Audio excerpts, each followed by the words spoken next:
Ladies and gentlemen, boys and girls, everybody, all around the world, hello, welcome to another episode of The Watchman with me, your host, Jean-Luc. Let's get excited. It's Friday. It's the weekend.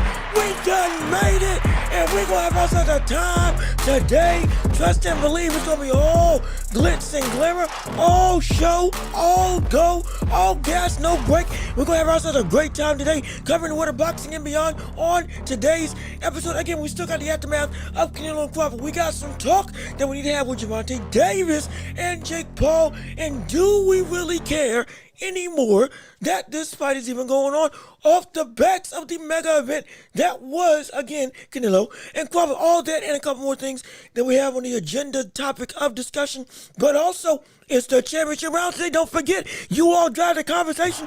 It's your time to control everything that we got going on today's show. Yes, we got bullet points, we got agendas, we got plot points that we'll pick up throughout the show that will keep the conversation going, but you all control all of that we discuss on today, whether it's movies, sports, TV, video games, anime, basketball, football, boxing, topics we didn't get to cover, debates you want to have, questions you want to discuss, all that and more. You all have full control of them. And however long y'all go is however long we go on this show. And no, it's not because I'm lazy. No, it's not because I ain't got something planned. No, we ain't doing that. But we do want to give you an opportunity to touch on things that you care about, because maybe something that I talk about might not pique your interest, but this is your time to shine and see what you got. But again, let's do the intro the right way. If you're tuning in, I'm Jean-Luc Welch. This is the Welch Report, the hottest show in all the globe, right here on YouTube and on every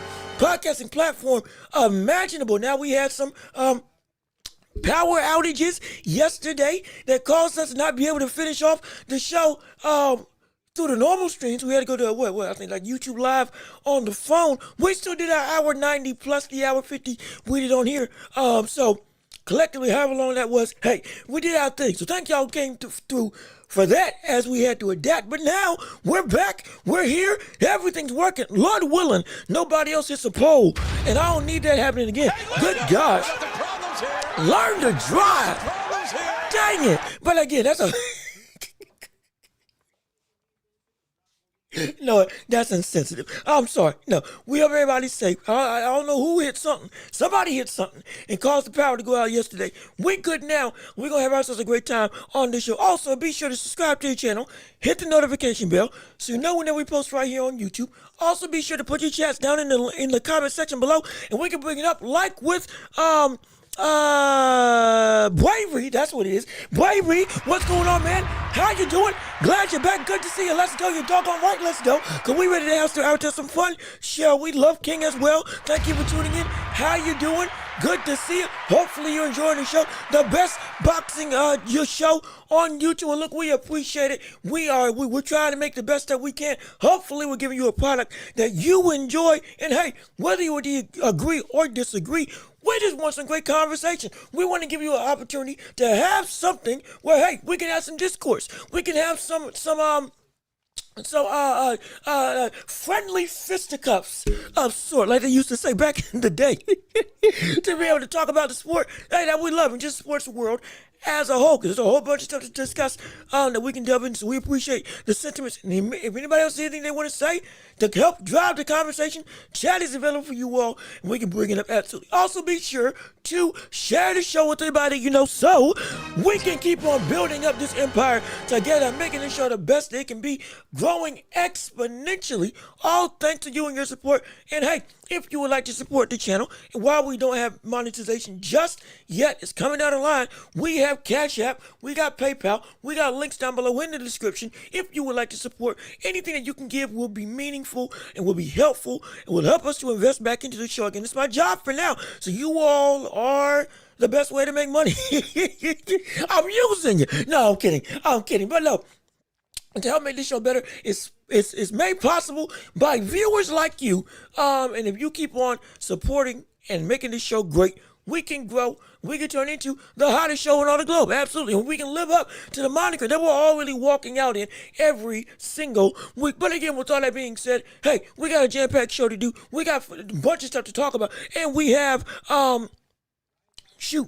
We got sports to cover. We got boxing to talk about. We got the world's your oyster. So it's time to talk. So it's time to jump in to the world of the championship rounds. That's right. Oh, yes.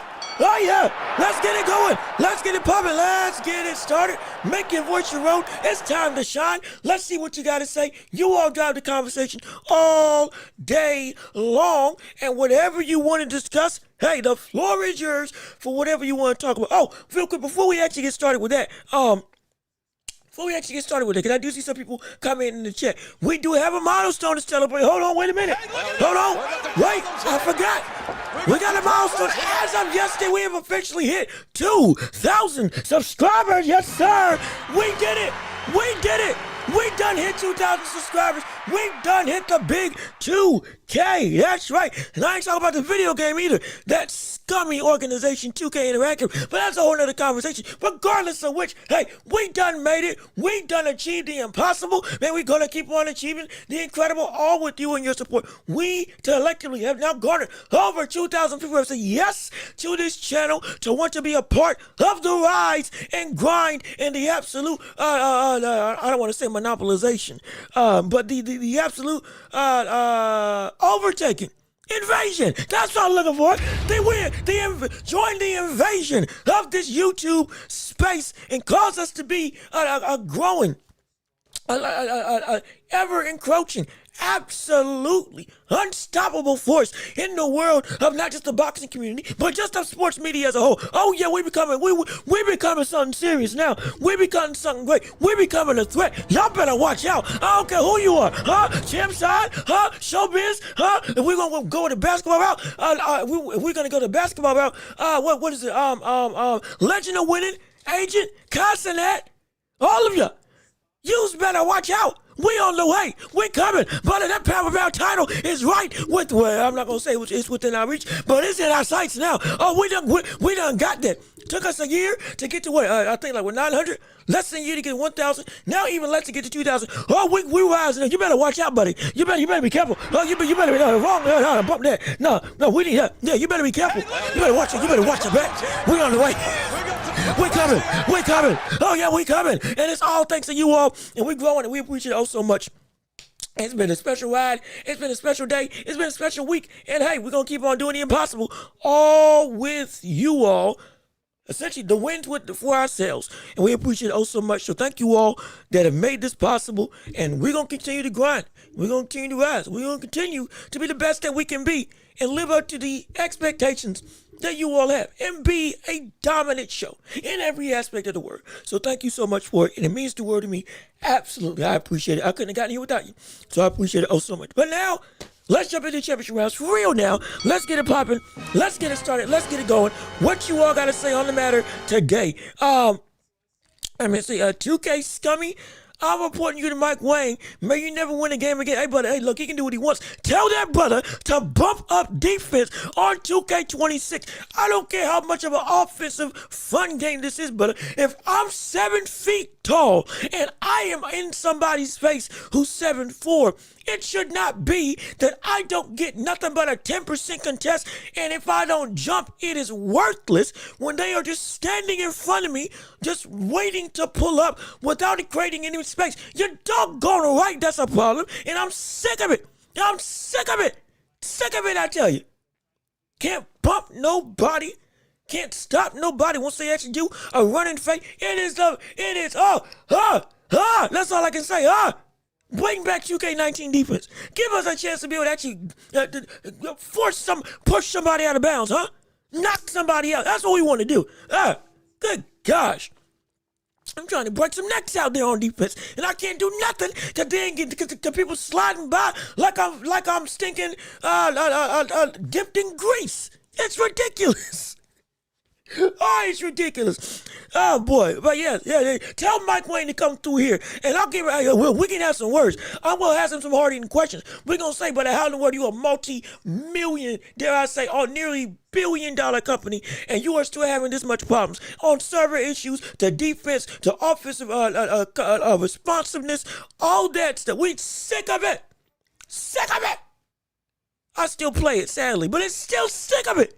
And we got to take a stand. I tell you what. But let's go through right now. Let me see. Hold on. Shaking hands. Let me see. Appreciate it. Absolutely. 2K. Yeah, we did it. Thank you so much for all the support.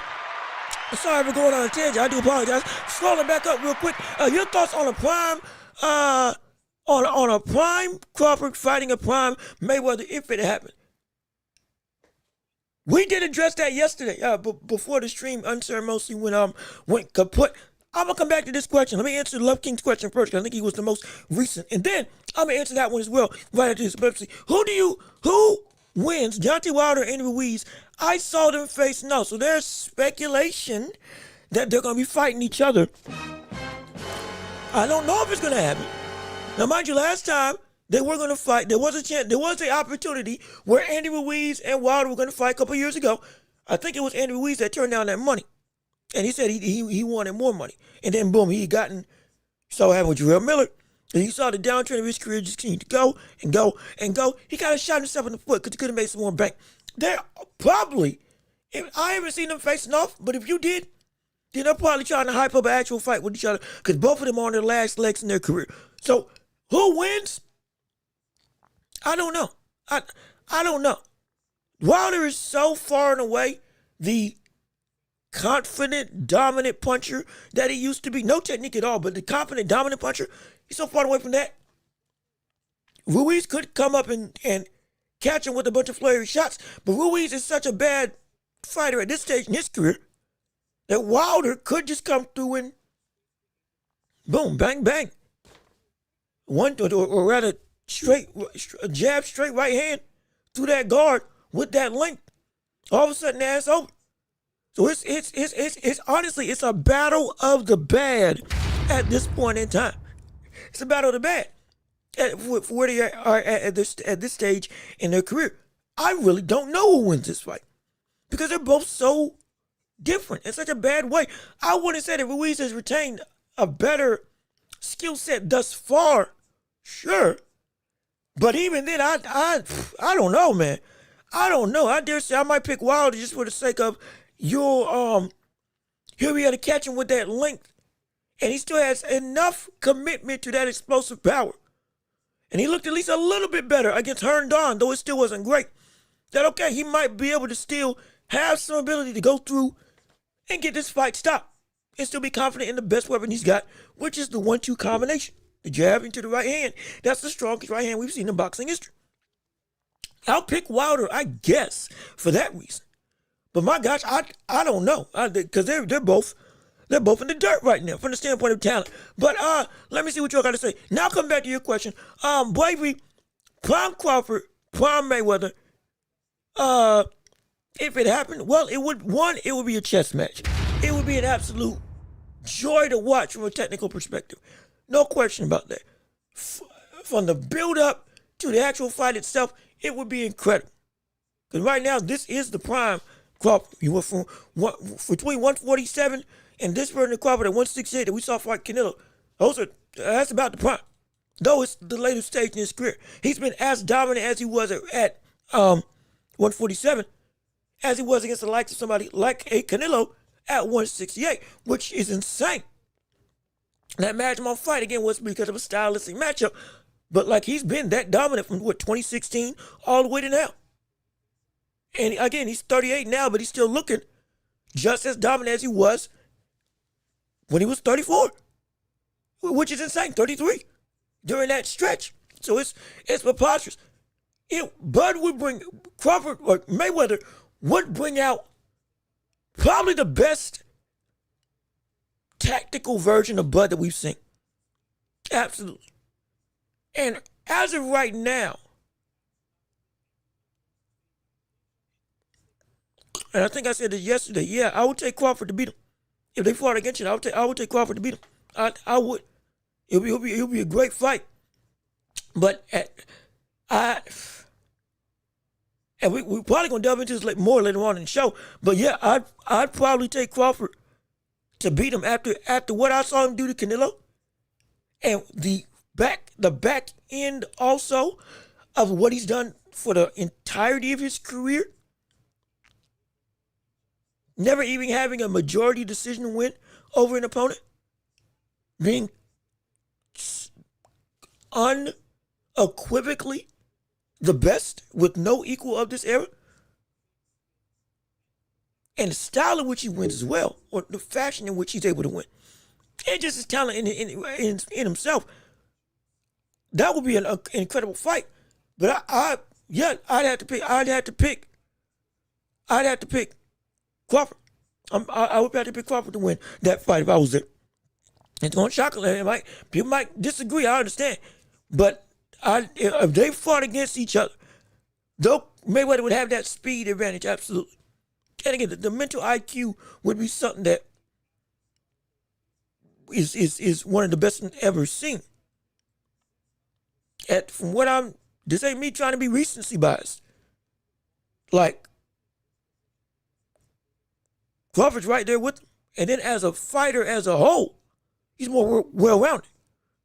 He's a better overall fighter from the standpoint of the totality of his skill set than Mayweather. Now, that doesn't make Mayweather a lesser fighter. No. He specialized in different aspects, which was phenomenal. Which was incredible. But he wasn't, again, once he reached the money Mayweather, he wasn't the power puncher. And even when he was Pretty Boy and he was putting people out, he was taking chances just like Terrence Crawford from the standpoint of trying to go and boom, put people down. But still was defensively sound. But it's would be a really close fight. And if I'm wrong and he lost, okay, fine, he loses. But I think I'd go with Crawford if he fought against Floyd Mayweather. And just in my opinion. Wilder composure was very bad against Herndon. I don't know if he could get Andy. Let me see. Al Booger, how you doing? Good to see you. Thank you for tuning in to the show. You're right. I'm not denying that. I'm not denying that at all. I'm not denying it at all. Because, like, again, Herndon, that fight, it still wasn't the best, not even an average Wilder. It was still a bad Wilder. It was slight improvement, very slight improvement to the likes of what Wilder used to be, again, post the two fights with the likes of Tyson Fury. But when actually, hold on, wait a minute, hold on, time out, wait a minute, hold on, let me think.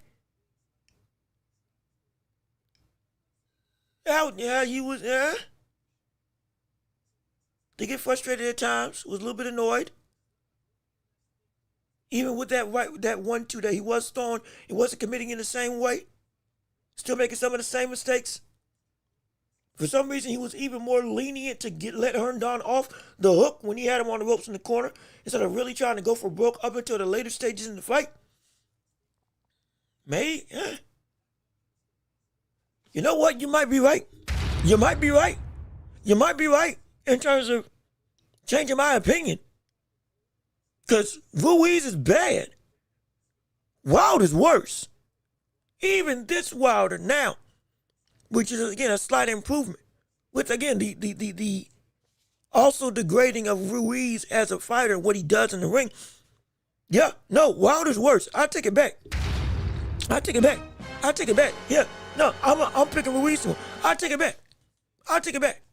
I'm changing my pick now. If they fought, Ruiz wins. And if Wilder beats Ruiz, that would be an upset. At this stage in his career, that would be an upset. That would be an objective, real upset. So, yeah, it would. Ooh.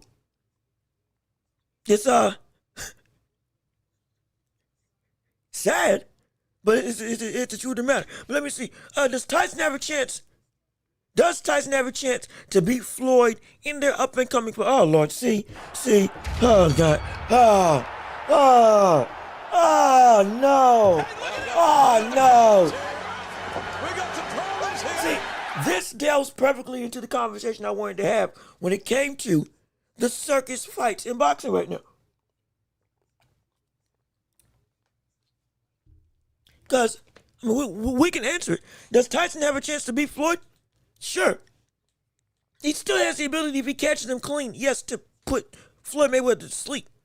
It's still Mike Tyson. It would still be Mike Tyson punching Floyd Mayweather if he landed one shot clean. In their prime or right now, the same thing applies. If he got caught clean by a Tyson punch, he would most likely be knocked out.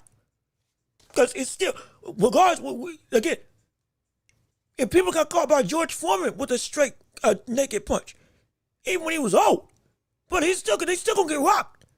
Because the power, crazy enough for power punches like that, the power just never leaves. And especially if you that small. Again, 154, 147, 135. Yeah, no kidding. It's going to be the year he gets put down. But it's not going to happen because he's not going to catch him. Outside of a literal miracle. Because this ain't like fighting Jake Paul where it's like, okay, Jake Paul is just bad. He's only his youth. Like, it's if you want to have a winner, yeah, Floyd's most likely going to win. Because he can move. He can use the bottom half of his body to be able to actually get out the way or just walk around the ring. He can do exactly what Jake Paul did, just leagues more effectively without having to care. Because there's nothing that, from a movement perspective, while Mike Tyson has the wherewithal and know-how of when to slip, when to counter steal, still making the right adjustments or making the right movements to open counter windows because he's an aggressive counterpuncher. Like we saw against Jake Paul, his legs are, he can't move forward to do anything that he wants to do. It's like I read the Holyfield. He can't move. I don't care how physically fit you are. You can't move. So you can't do anything. So no, it's not going to be, I hate to say it, but it's not going to be close. It's not going to be close, sadly. And again, this goes into the point when I was talking about in the title with having the circus fights in boxing. And like Albuquerque says, there's no wonder, it's an exhibition. And Tyson ain't trying to hurt nobody. No, what? See, he is, I'm going to tell you this. When in ring, Tyson still does want to kill people. Outside of the ring, he has mastered himself. So he doesn't want to bother nobody outside. But if you do fight, he is still only programmed to want to actively fight. He still wants that. And he's had some beef with Floyd. And I promise you, if this was Tyson at 54 that was trying to fight, that fought against Roy, that was trying to fight Mayweather, I guarantee you would see the implementation of the mentality. Yeah, I am trying to put this man down. Because he hasn't liked Floyd for years. He has not liked Floyd. So if he ever got a chance to actually be able to knock him out, hey, he would take it. Forget the money. He would do that just because he don't like the brother. But it don't matter because this fight just shouldn't happen at all. And now let's get into the conversation real quick as I quickly pivot. Let's have the conversation. Tank versus Jake Paul, the circuits in boxing. Mike Tyson versus Floyd Mayweather, the circuits in boxing. This type of circus rhetoric, continued action of everything just happening for no reason. Remember we were saying we kept seeing more and more of these fights happen. Started with misfits. Started with Floyd versus Logan.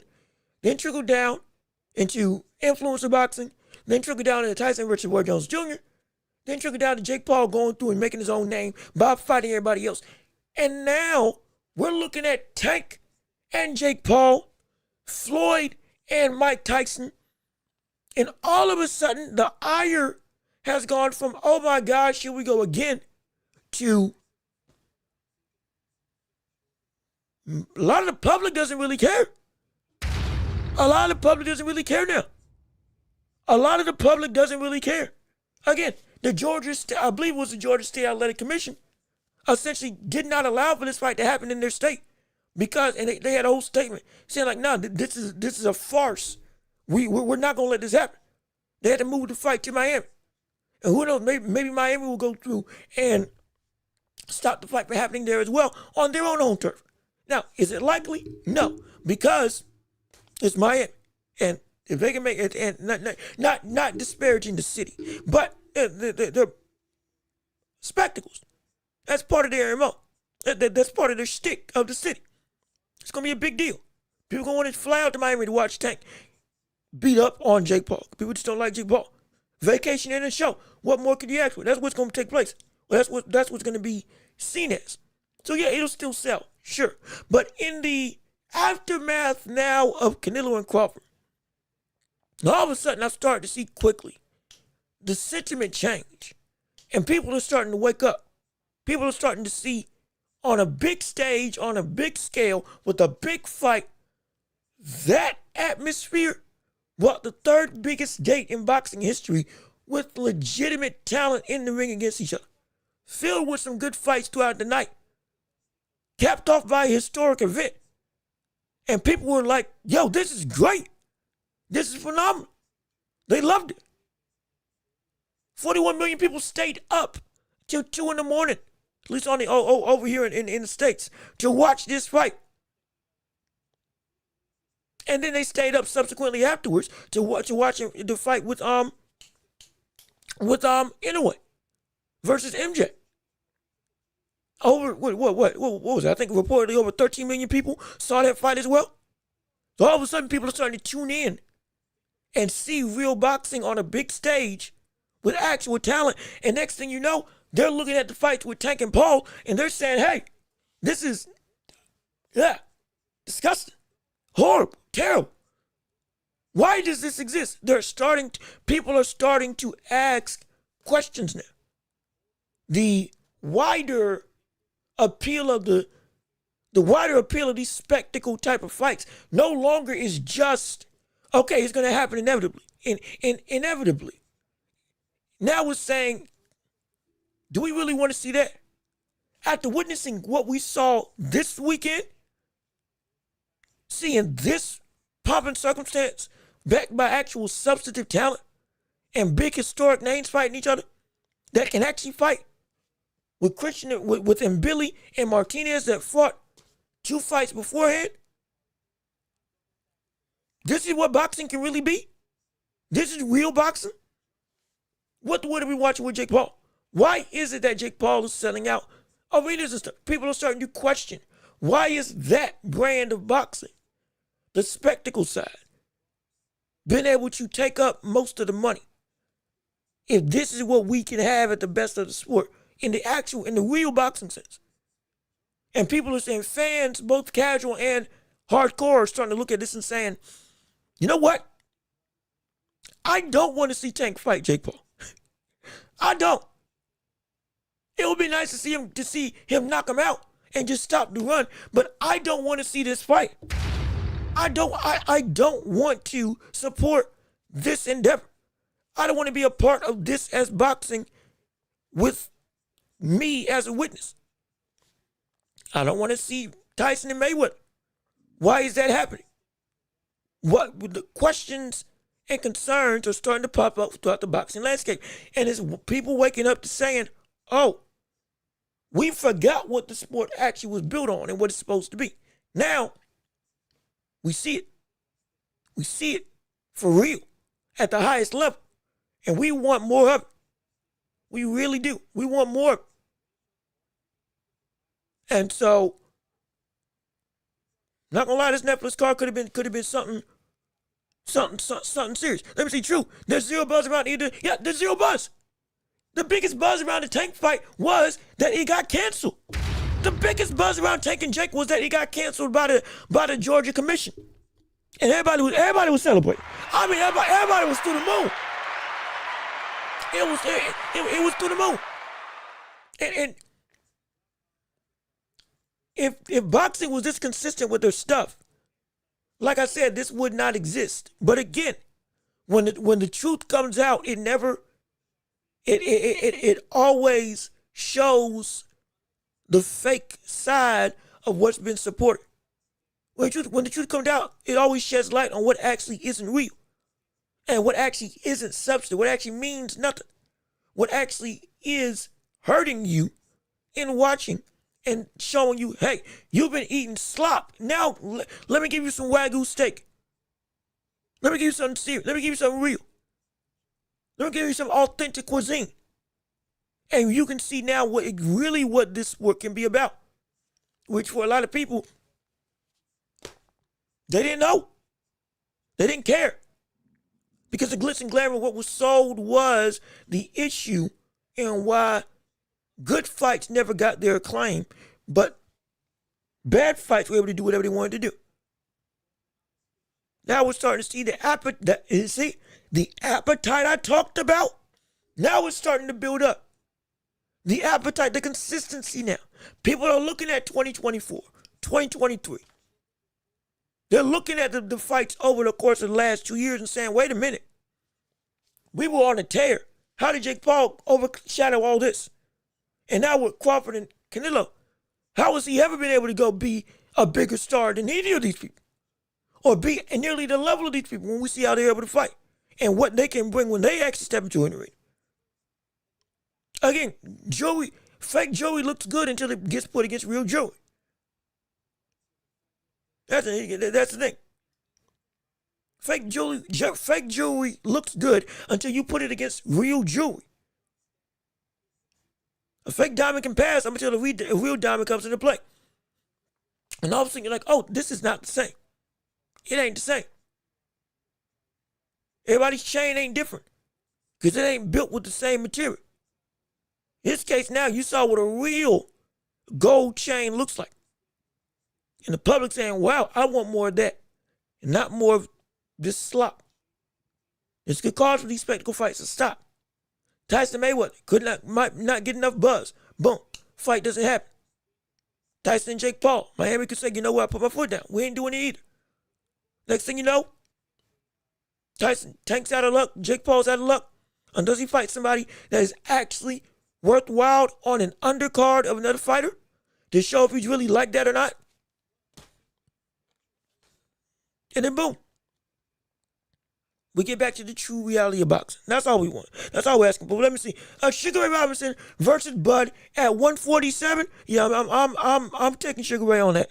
I'm taking Sugar Ray on that. Again, this ain't because I'm just an old head. It ain't. Be clear. I'm taking Sugar Ray in this fight. Yeah, I'm taking Sugar Ray. I'm taking Sugar Ray. And mind you, this is acknowledging the evolution of the sport in itself. This is understanding the evolution of tactics, skill sets, nutrition, all that in the game going forward. I am still the only person that I've said that is as close to as good as Sugar Ray Robinson was Roy Jones Jr. That's it. Outside of that, I'm not picking anybody else over in a fight with them. Again, scaled up, same thing and all that stuff. I'm not taking anybody over Sugar Ray Robinson at this point. Until I see somebody. Like I said, Crawford's in my top 10. Unequivocally. He deserves to be in that conversation. And that would be a barn burner of a fight. Oh, the offensive array that you would see if Sugar Ray and Crawford fought against each other at 147 at welterweight. Oh my gosh. Because Robinson's got an argument to be the best welterweight and middleweight in boxing history. Legitimately. Like for real.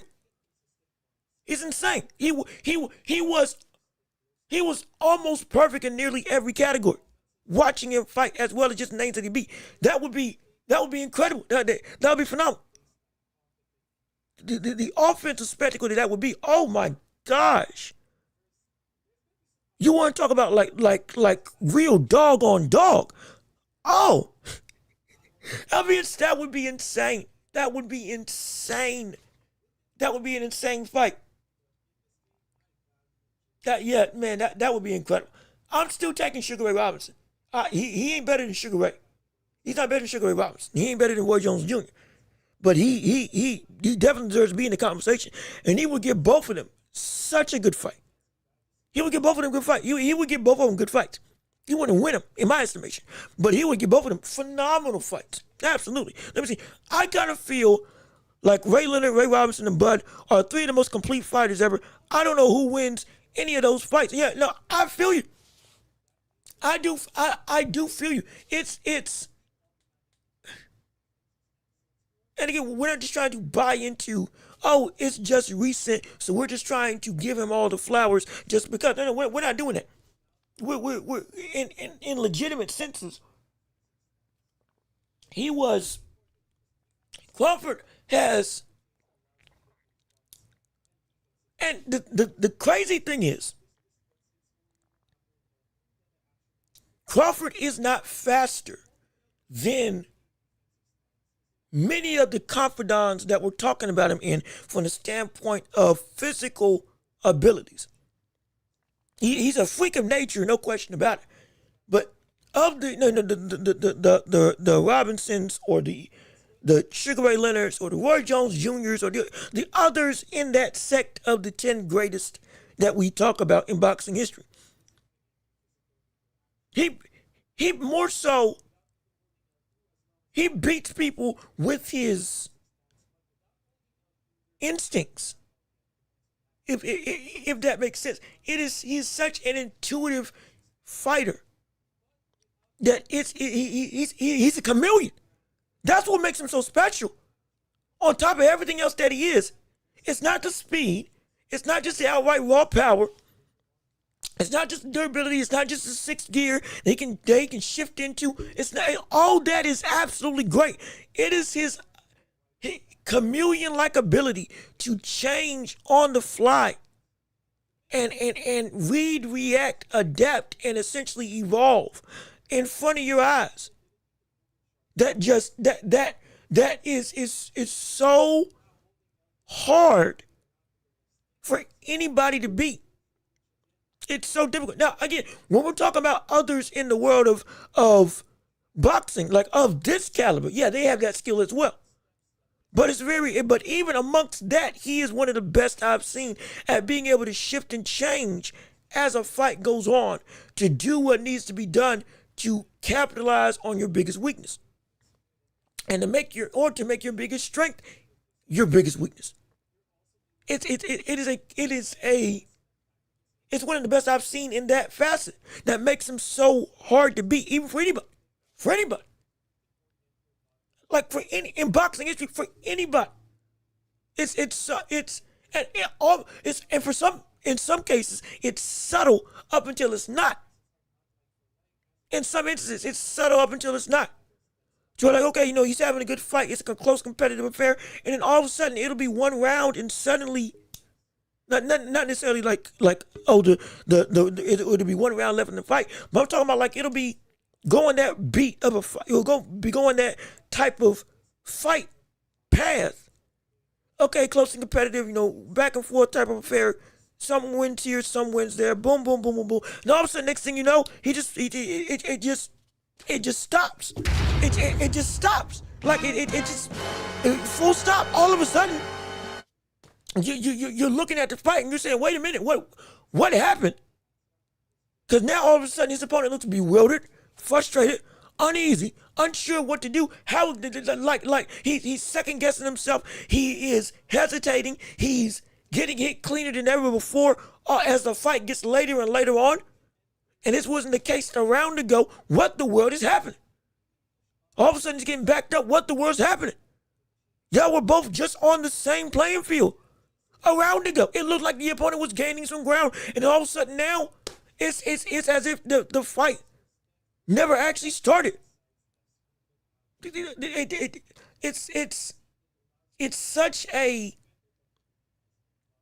is such a unique level of adaptability and a level of molding into something new right while you're in the midst of a fire that it is so incredible. It's so incredible. It doesn't make sense in all honesty, but it's the truth of the matter. It's preposterous. It's preposterous. That's what it is. It's just outright preposterous. It shouldn't make sense. It shouldn't exist, but yet it does. Yet it does, and it's incredible. But let me see. I think Bud is better than Roy. Roy had numerous holes in his game. Now, see, I got to push back on you there. Like I said before, if we want to go with the two definites that I don't think he could beat, it's Roy and it's Roy and it's Sugar Ray. Them two. And Roy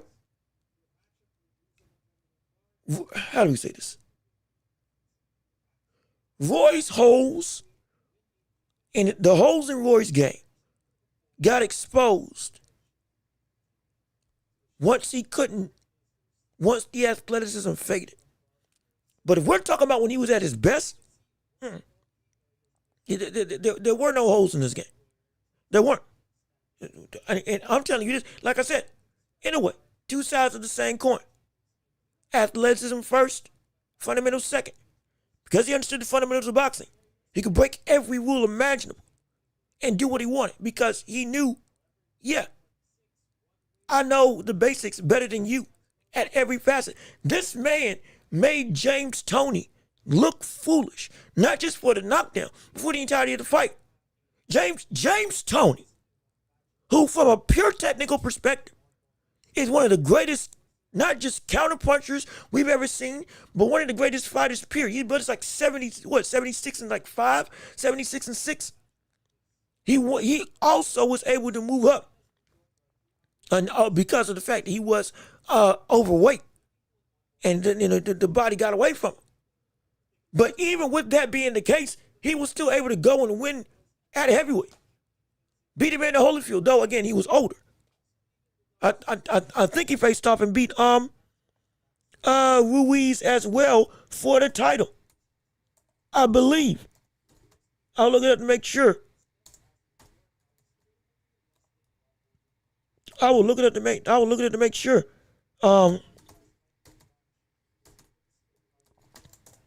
But yeah, if I'm correct,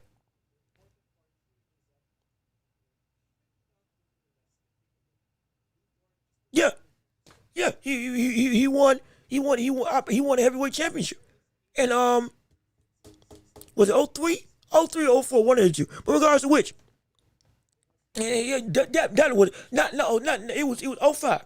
05 beat John Ruiz for the WBA championship at heavyweight. This man had, like, just as a pure fighter, he was insane, ridiculous. Bernard Hopkins was like a legit 5-division world champion, won titles at light heavyweight when he was 48 years old. He broke George Foreman's record twice for the oldest champion in boxing history. Man was seen as one of the best fighters in the world. Legit. And guess what? In his prime, Roy beat him. Beat him without question. And Roy was such a special enigma. Because you couldn't explain why what he did worked, because we knew it shouldn't work.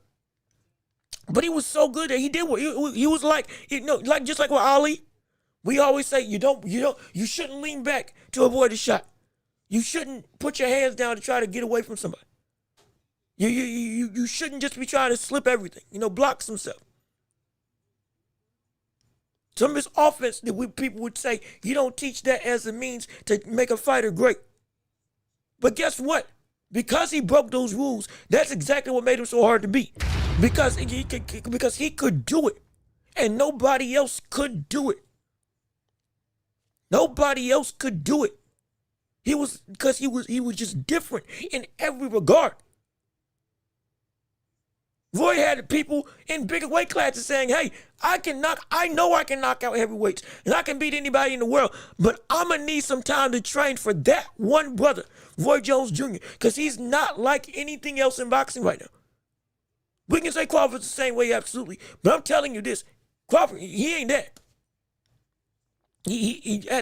And this is not me disparaging Crawford at all, but he ain't that. This brother wasn't that. Roy was also fighting like what 3, 4, 5 times a year, consistent with the greatest of ease. Roy was winning fights so consistently he had to make it entertaining by showboating, by doing all of the naked right hand into a slip, uppercut, boom, back out. Some of the stuff that we saw Inoue do against Ahmad Ali, which was like, oh my gosh, but how are you doing that against that big of a threat? on Sunday. But Roy was doing that against just about every opponent. Because he was he was so far and away, he had to make it engaging. Legit. And this is not me trying to just overhype or diminish Crawford. I'm not. Roy was just a different breed entirely. He was a different breed entirely. Let me see. Agree to disagree. Hey, look, I understand. I get it. I get it. No problem. I completely get that. I have no issue with that in the slightest. I have not at all. Not at all. But for me, Crawford belongs in that conversation as well. But there are people that I feel are better. And Roy is definitively one of them. I ain't had nobody above Roy and Sugar Ray for the longest time. And it's because, like, it's not just that I haven't seen anything like it. I haven't seen somebody do what they did in the ring to the degree that they did it. It's something different. It was something different. It was just something different to me. But let me see. I still want to see what y'all had to say. It is still the championship rounds. You all still drive the conversation for this show, and we still want to have all of your voices be heard on the day today. And also, I think I need to change. Hold on real quick. I need to make sure I got something right on the stream.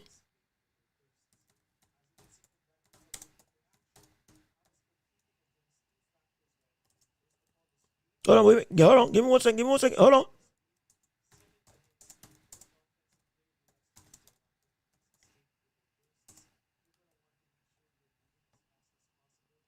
I'm sorry, Tom. I apologize for the delay. I'm not trying to hold it up. I'm seeing something going around. Like I said, we are not trying.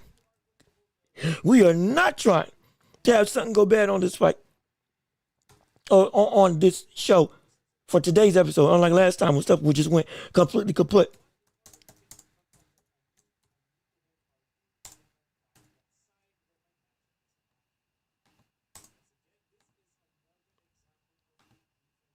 Okay, there we go. Okay, all right, we good. Thank gosh. Got scared for a minute. I got scared. I thought we were about to have another outage.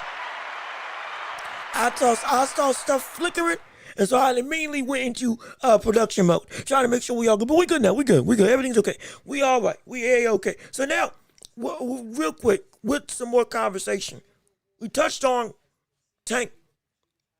We touched on, again, we're still going to talk about the legacy of Terrence Crawford as well a little bit more. But we still got some news in the world of boxing as the wheel keeps on turning as with what's going on in the sport.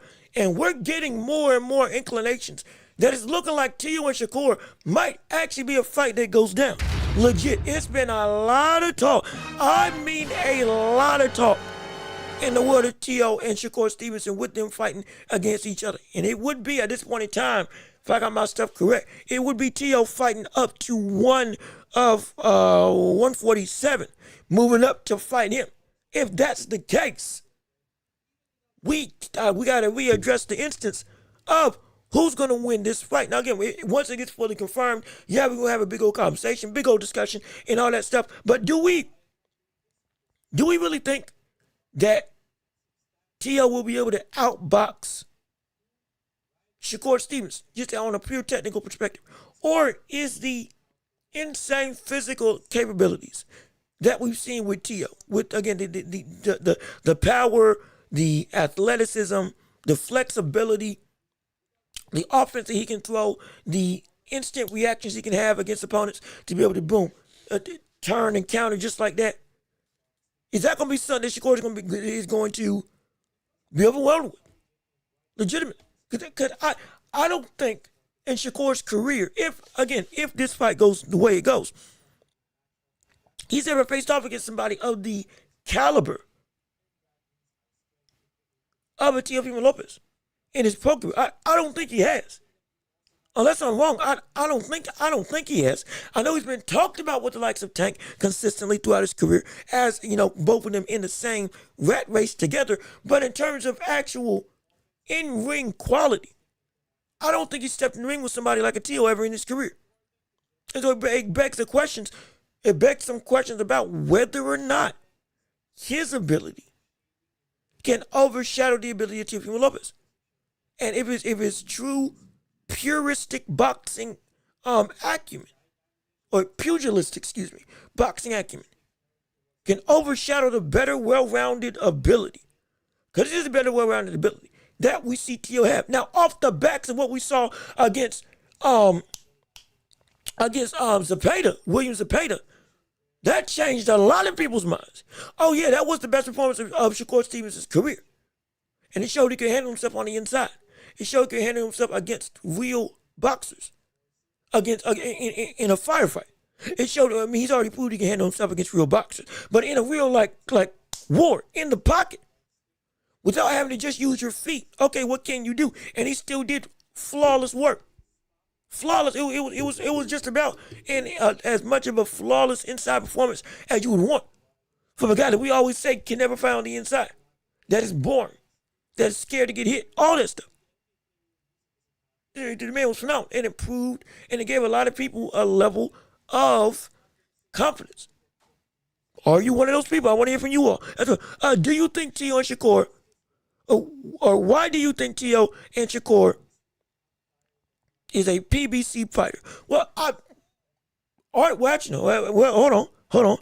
Let me check and make sure. Let me check and make sure.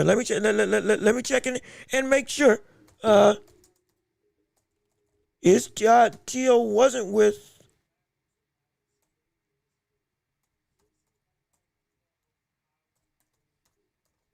Trying to make sure, because I know TEO isn't with Top Rank because they had a falling out.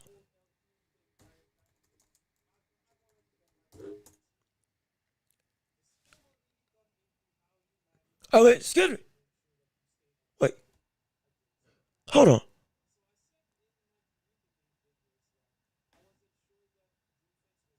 Wait a minute. Hold on. Wait. Is he with?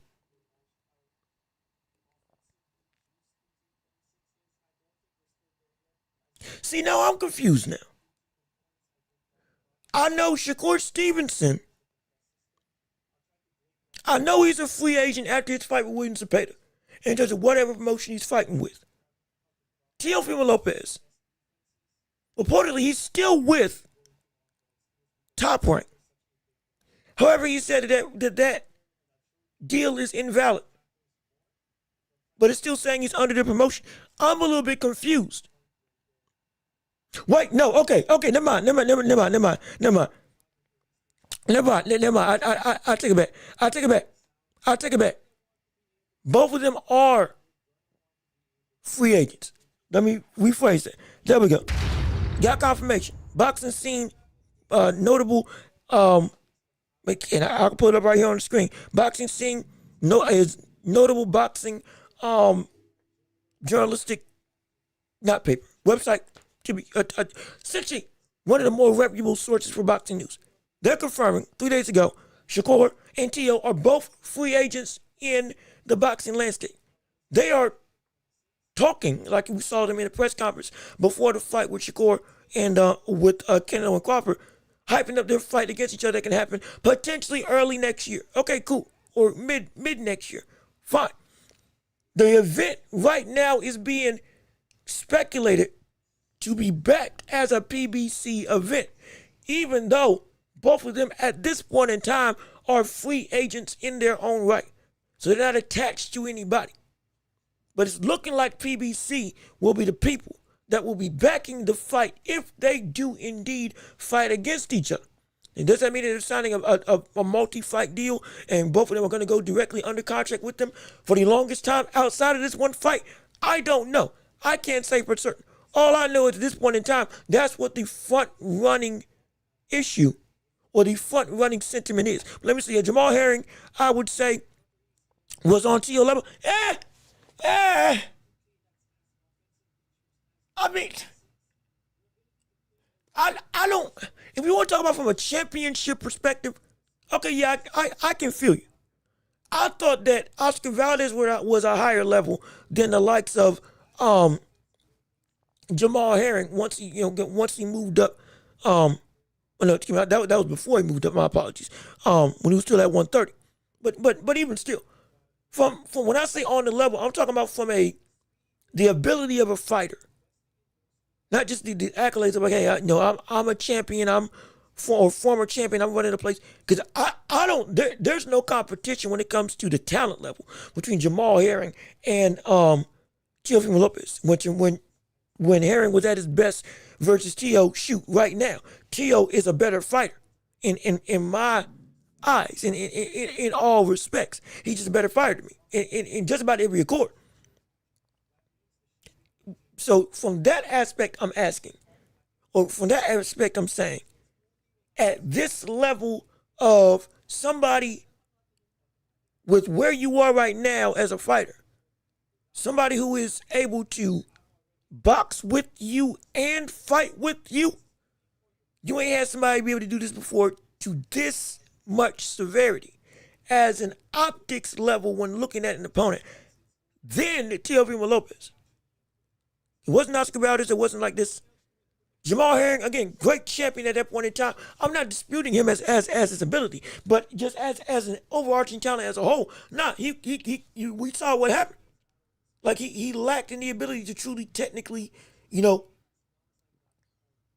push Shakur to where it was like, okay, yeah, we don't see, we see how it's going.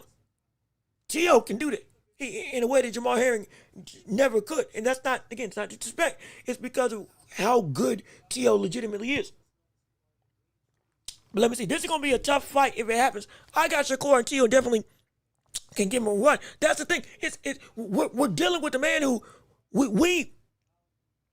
Shakur being one of the best pure boxers in the game kind of overshadowed the real boxing ability of Teofimo Lopez at this stage in his career as a fighter.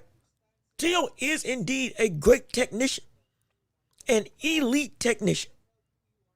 That is also just so happens to have some of the best athletic gifts at 147. From hand speed to combinations to, again, flexibility to allow him to throw from angles that other boxers just couldn't. And he's smart enough to know, okay, hey, I can do. You see, when he sees that he can do whatever he wants against you, he just tries stuff. And if you actually give him, okay, you're on that level like me, guess what? He can box like he did against Lomachenko. And he beat Lomachenko clean. He was able to box with Lomachenko for 12 rounds and beat him. Not just brawl with him, not just be bigger than him, not just be too strong for him. I'm talking about he boxed with Lomachenko when Lomachenko was the best in the world at that point in time. And he beat him. And I couldn't dispute it. Like that's insane. And especially at that age. And then when he has some off and on moments, absolutely. Up and down career, as we discussed before. But when he was on, oh yeah. He's beating a couple pound people and made him look like and been able to not just hold his own, but like be, oh yeah, this brother was better on this night. So he can definitely give Shakur a world of trouble and a world of looks. In a package that Shakur has never seen be this complete. Let me see. It's gonna be the same way Shakur had the ability to make TEO look bad. If that's the case, but that's incredible. If that's the case, that's phenomenal. The reality of the situation is, we don't know how sure we can be. We don't know how sure we can be. That's going to be that Shakur can't just outbox everybody. See, here's the thing. I'm not questioning Shakur's boxing against TEO. I'm saying people may be underestimating the boxing ability, I'm not overlooking the boxing ability of Shakur. And rephrase it. Not overlooking the boxing ability of Shakur. That's not my issue. My issue is, are we underestimating what TEO can do just as a pure pugilist in this ring against Shakur? When Shakur's been able just to outclass and outmaneuver, or rather outbox everybody with the greatest of ease. I get that. But TEO is somebody who can fight up to that level as well. That's what, and it's in a package that can give Shakur some real issues. Because he's strong like he's seen with De Los Santos. And he can punch like we've seen with the likes of De Los Santos. He's got feet that can catch up with the likes of Shakur Stevenson.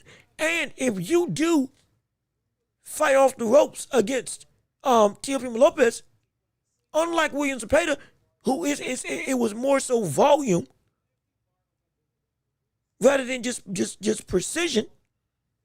TEO is a great punch, has great punch placement. And he can set up shots to open up windows. He can make windows to break. I'm telling you, he's incredibly smart. Now, this is, again, it's not a foregone conclusion. Sure, if we can see Shakur go through and do what he does best. I get that completely, but I'm not gonna overlook and say that the likes of Teofimo Lopez is just gonna be wiped away by the idea of even trying to box on a technical level with Shakur Stevenson. I know that's not the case. I know that's not the case. If anything, it's going to be interesting to see how exactly Shakur is able to handle the athleticism of Teofimo Lopez. Because it's not going to just be a William Zepeda walk you down, boom, boom, boom, flurry, flurry, flurry. Which again, it's a great win, a phenomenal win, the best win in his career right now. It's going to be a very much more diverse and unique type of delivery. A better offensive skill set. And a better IQ backing what punches are coming and when. Somebody that can legit set traps for you. For real. It can be something. Who has TEO faced with Shakur's IQ and boxing? You're right. Well, no, you're wrong. Lomachenko. He faced off against Lomachenko. Shakur was talking about Lomachenko's IQ. And saying that, but it's something serious. And as stingy as Tank is to give anybody props and respect on anything in boxing, Shakur is that same way when it comes to technical ability. And Lomachenko, Shakur could get everybody praise all day long.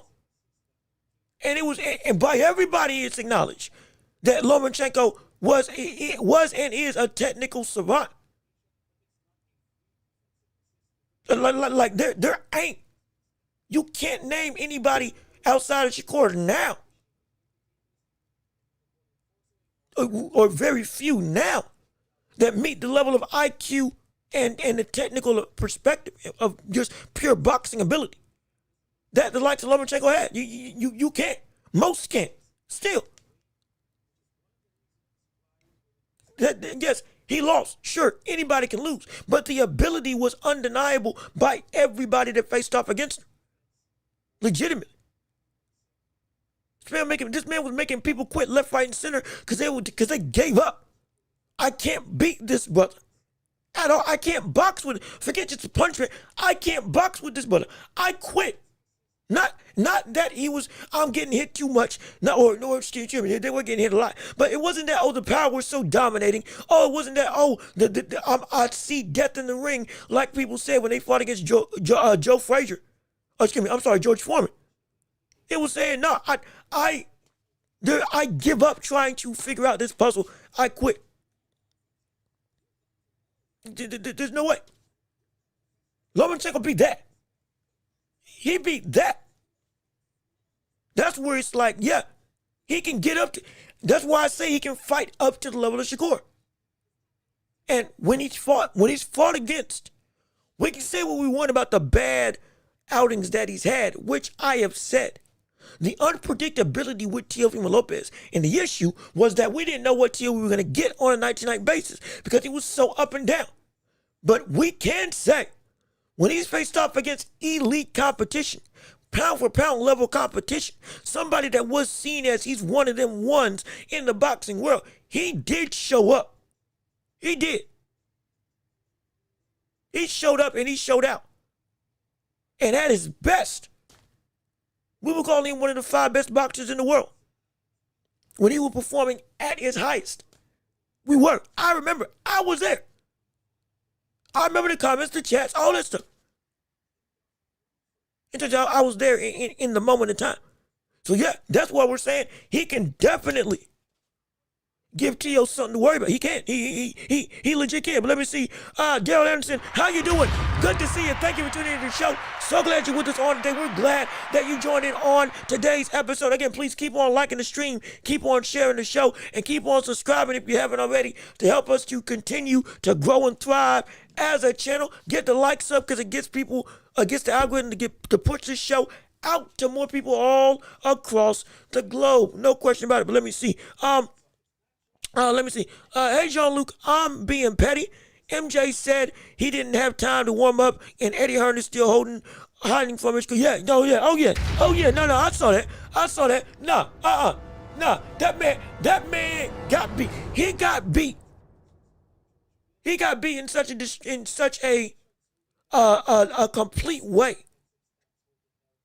Like anyway, was landing punches that sounded like gunshots, moving quick as lightning. Clowning on. Like I said, it was a combination of Paul Butler. It was a combination of Marlon Tapales. It was just about every performance that you've seen. You saw aspects of that with this fight because he was able to do whatever he wanted to. And Ahmed Ali, brother, you said that anyway was ducking you. That statement would give us credence to believe everything that you've done up until this point was to get you prepared and ready for this fight with anyway. And you put on a bum performance like that. You had plenty of prep time, plenty of training. You just got beat. Eddie Hearn just got beat. Clean. And again, Eddie Hearn, we know what he's doing. He's trying to talk his fighters up into getting themselves into more endeavors in fighting. He's a promoter. And he's acting delusional in order to give his fighters time or get his fighters a chance to get big fights, which, again, makes him look like a fool when they lose. It absolutely does. However, man, he riles them up in order to get them, he riles them up in order to get them to take the fights. And it's like, and currently right now, something's going on with Eubanks and Conor Ben. I think it's he's not doing the rehydration this time in the fight. And so now Eddie Hearn saying he's going to sue Eubanks because of it. It's a lot of drama going into that fight. And so it's man. Yeah, and speaking of which, real quick, I didn't mean to show you this clip with Eddie Hearn about going off the backs of this conversation right now that we're having, involving him essentially doing what he does best. Where is it? Where is it? It should be here right now. Hold on, wait a minute. Here we go. Going into the old picture real quick. He's still talking. And now off the backs of the win with Terrence Crawford. To be a payday for Crawford that would get interested because now at the back of the win with Terrence Crawford. Look at what he's saying about now about Terrence Crawford going up against the likes of one of his stable fighters. Terrence Crawford against Jaron Ennis, for me, is the best fight in American boxing. But it needs to be a payday for Crawford that would get him interested because Crawford knows how good Boots is. And I'm not saying that Crawford thinks he's going to lose to Boots, but he knows that is a real fight. But for me, Boots is the new Crawford. We've just got to go out and get the fights to show how Terrence Crawford. You see, and the cycle starts over again. The cycle starts again. Not even a day. Not even a day. Not even a week after this win. The brother's still going through and is now saying that Boots is the new Crawford. And Boots is gonna be all that in a bag of chips, which again I do think he can be, but even still saying that that's now he's trying to say that fight with Boots is a real fight. That's a real war. You ain't been in a real war. You ain't faced off against somebody legit till you face off against Boots. Now, you see what I'm saying? Like, and if anything, people, this ain't the situation, and it's like, oh, Boots has been awarded. No, this is the complete opposite of that. Boots, to some degree, has been wishy-washy of where he's actually going to be at. And honestly, he's kind of shot his own career to some degree in terms of we're waiting on him to take that next step, and we were like, it took you a mighty long time. Not because you couldn't find people, but because of your own movement in the world of boxing. So it's like, hey, the cycle continues of trying to build somebody up. And it's like, man, it ain't gonna stop. If Crawford beats Boots, guess what? He's gonna say there's another brother that, hey, look, you beat Boots, sure, yeah, that was great, whoop-de-doo. Now you gotta go and fight this brother who is actually somebody that is competent and that can give you some real work. Cause you ain't faced real work yet. It's gonna be that cycle again. We know that's how the game goes when it comes to being a promoter. That's how it goes. Right, that's how it goes. Let me see. Part of IQ is knowing the situation. Loma got bullied by Salido and lost. Didn't start fighting TEO until round 7 and gave up in round 2. Well, no, he didn't give up in round 12. TEO took that round. TEO did win that round. He won that round legitimately, like by landing more shots and then fully utilizing that physical imposing nature to be able to go through and do what he needed to do. Again, dig deep and get this win in what was a 1-round fight. It was. Whoever won round 12 was going to win the fight. TEO won the first 5 rounds. Loma won the last, what was it? No, TEO won 1, 2, 3, 4, 5. Loma won, no, TEO won rounds 1 through 6. Loma won rounds 7 through 11. 1, 2, 3, 4, 5, 6, 7, 8, 9, 10, 11. And then round 12, if TEO won that round, he was going to win the fight. And so, yeah, so he brought it back. Now, again, it took the adjustment took a minute because, again, the hand speed, the physical nature, and the reaction time to try to get Loma on those counters, Loma had to be wary of. But once he got the rhythm, yeah, he was outboxing TEO for round 6 on up until round 12 when he finally won. But he didn't give up. I promise you that. He didn't give up. Cause I remember I watched that fight by myself in college in the auditorium. I remember that fight. Yeah, that wasn't. He did not give up on that fight. But he got beat. But he didn't give up. Let me see. And Loma was playing with Comey, telling the ref to start the fight, only for Comey to go to full 12. And yeah, he was. And again, he beat him clean. Absolutely. Like I said, we understand. Part of the reason why, or part of sadly, the pitfall with Lomachenko was that as a smaller guy in this division, which honestly people were saying he shouldn't even be up this big in the division at 135. But for him to be there and to do what he was doing to people was ridiculous. It was insane. It was indeed insane. Again, most people that I talk to when they fight with Devin Haney, you want to talk about how he went 12 with Richard Comey after telling him to stop the fight? Yeah, he did. And then he lost the fight with Devin Haney, which many people felt he should have won. And many people feel, and I've said this as well, if he was just bigger, most likely a lot of the pitfalls of why people went 12 or why stuff went, he might not look as good, was because he was fighting that added deficiency from the standpoint of height. But again, it's still no excuse because he put on the career he put on, which is still a great career. 13-2, multiple time champion with, 4 fights? Was it 4 fights or was it 6 fights they became champion? And just about every fight subsequently afterwards was either defending or taking a title. That's impressive. That's quality. And he was touted by everybody as the mental ability of his game. Again, the Matrix. He was called the Matrix for a reason. So, let me see. But how many times are people going to say, anyway, still hasn't done anything when he's fought everybody? Well, again, this goes into the conversation of notoriety. The issue with this is that people don't care about divisions at a certain aspect. When it comes to the smaller weight classes in boxing, there is a point in time that people don't care. They don't. They just and because of that because they don't know the people, they don't say he's done anything. Because they don't know who he's fought, they say he's done nothing. We can apply that to Lomachenko. People who don't know Richard Comey would be like, why is that a good win? Who is that? When that is a good win. It is. But it's one of those situations where at a certain point in time, the threshold of notoriety for boxers dwindles, especially at least for America if it's not here in the States. Because people don't care about the small guys.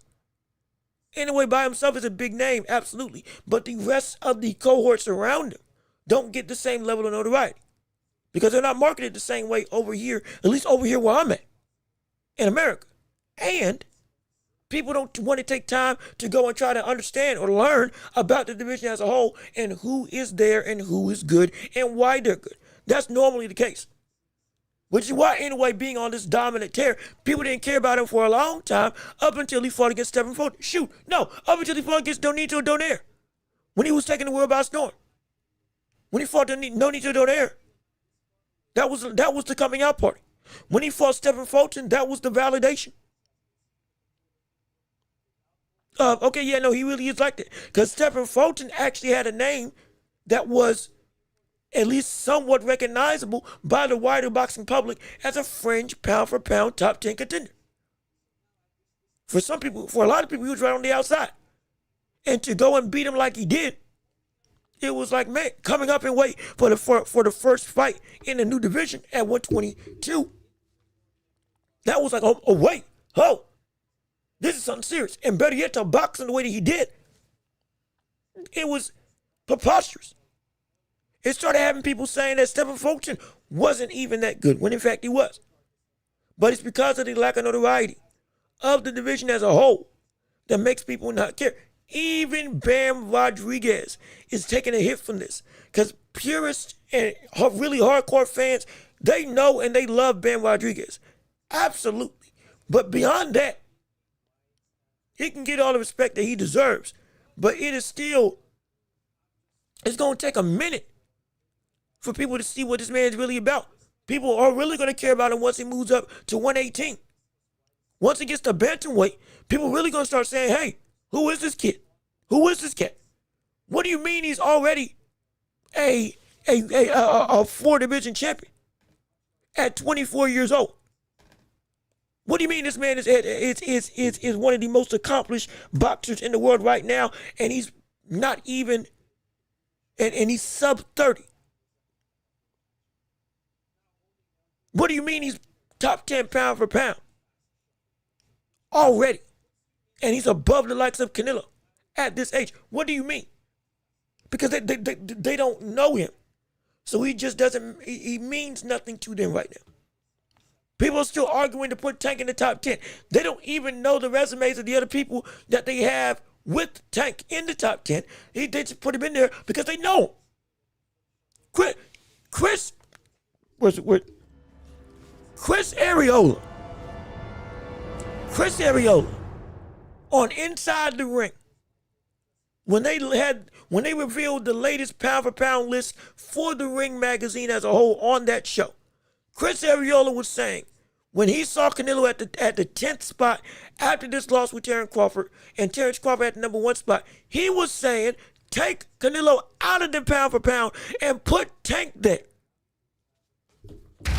What sense does that make, Chris Arreola? The world are you talking about? Put Tank at the 10th spot. What he deserves to be there. Why? And the panel didn't. And again, the panel said that shouldn't be the case, but they didn't even jump on him like they should have from the standpoint of Tank has done nothing to even qualify being in the top 25 as a fighter. Lamont Roach should have won that fight against Tank. He's got a better argument at this point in time to be pound for pound top 10. This is preposterous. But because of just the name alone, he was like, yeah, take Canelo off. Because he lost in a fight that he shouldn't have lost. Put Tank there. Huh? He's done so much. What has he done? Nothing. His best win is still Pedraza.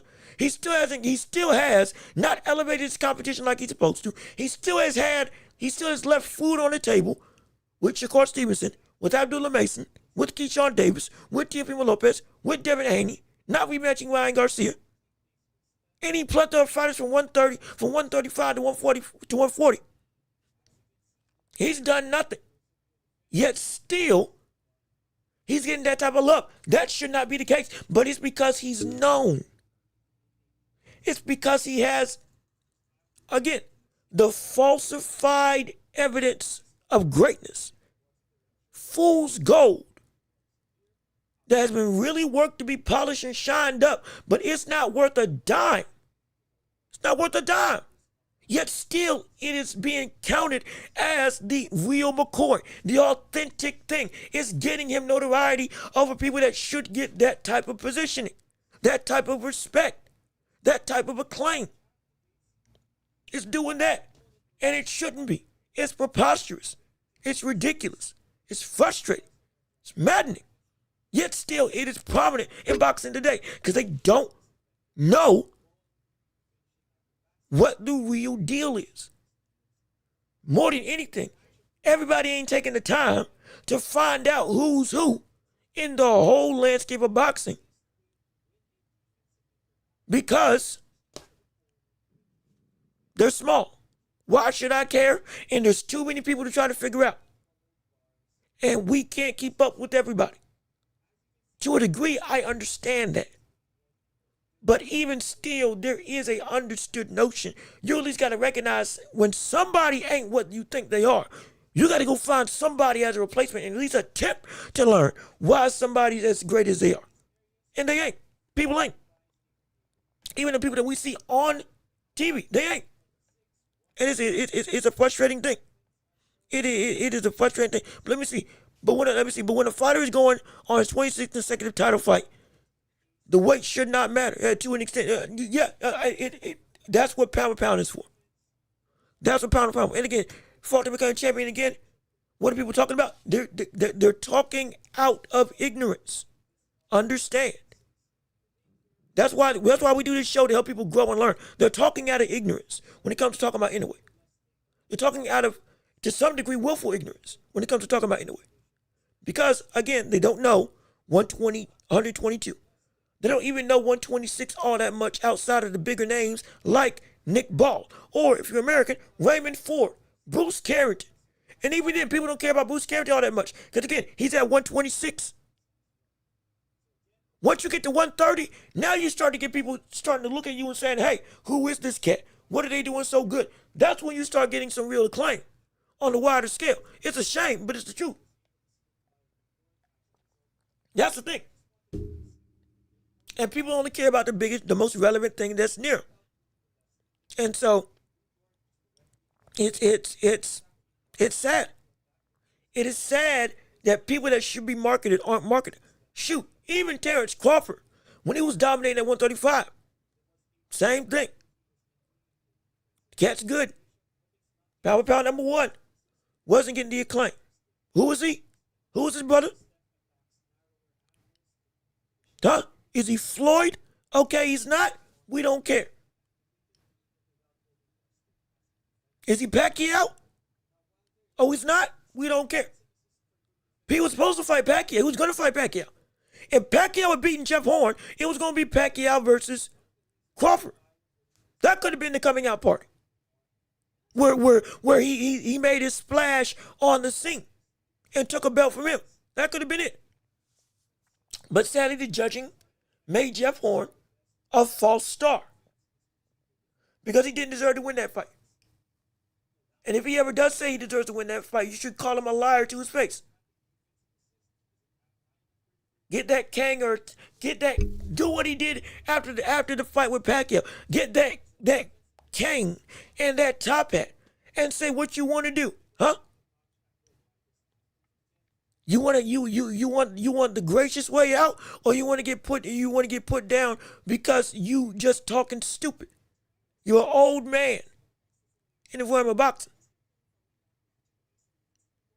Because you don't know because you ain't ready for these types of conversations because you don't know what you're looking at. It's a ridiculous thing.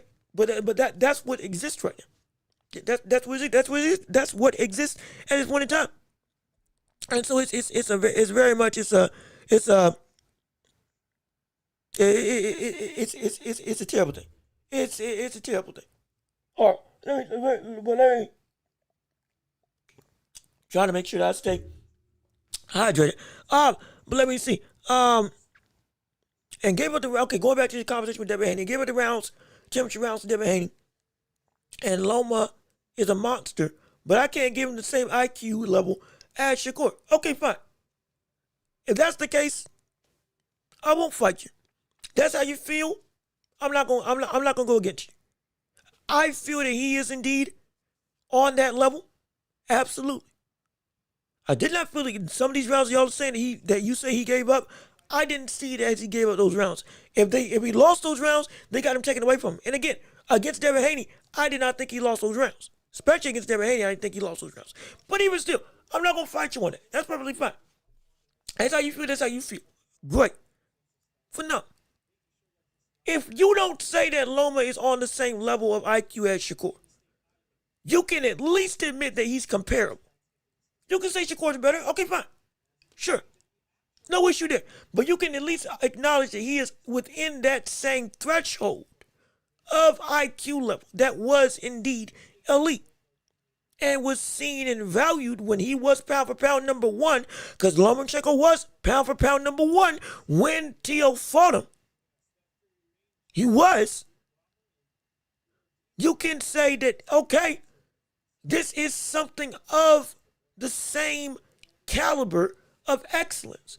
Even if you think that right now, Shakur has better excellence. If that's how you feel, perfectly fine. That further goes into the thing that TEO has shown that at the best of the best type of level, he can fight and beat that. Because he did it. And so Shakur has never faced somebody that has been this proven before. On that high of a threshold of talent against talent. That's what I'm saying. Regardless of how you feel about what Loma is.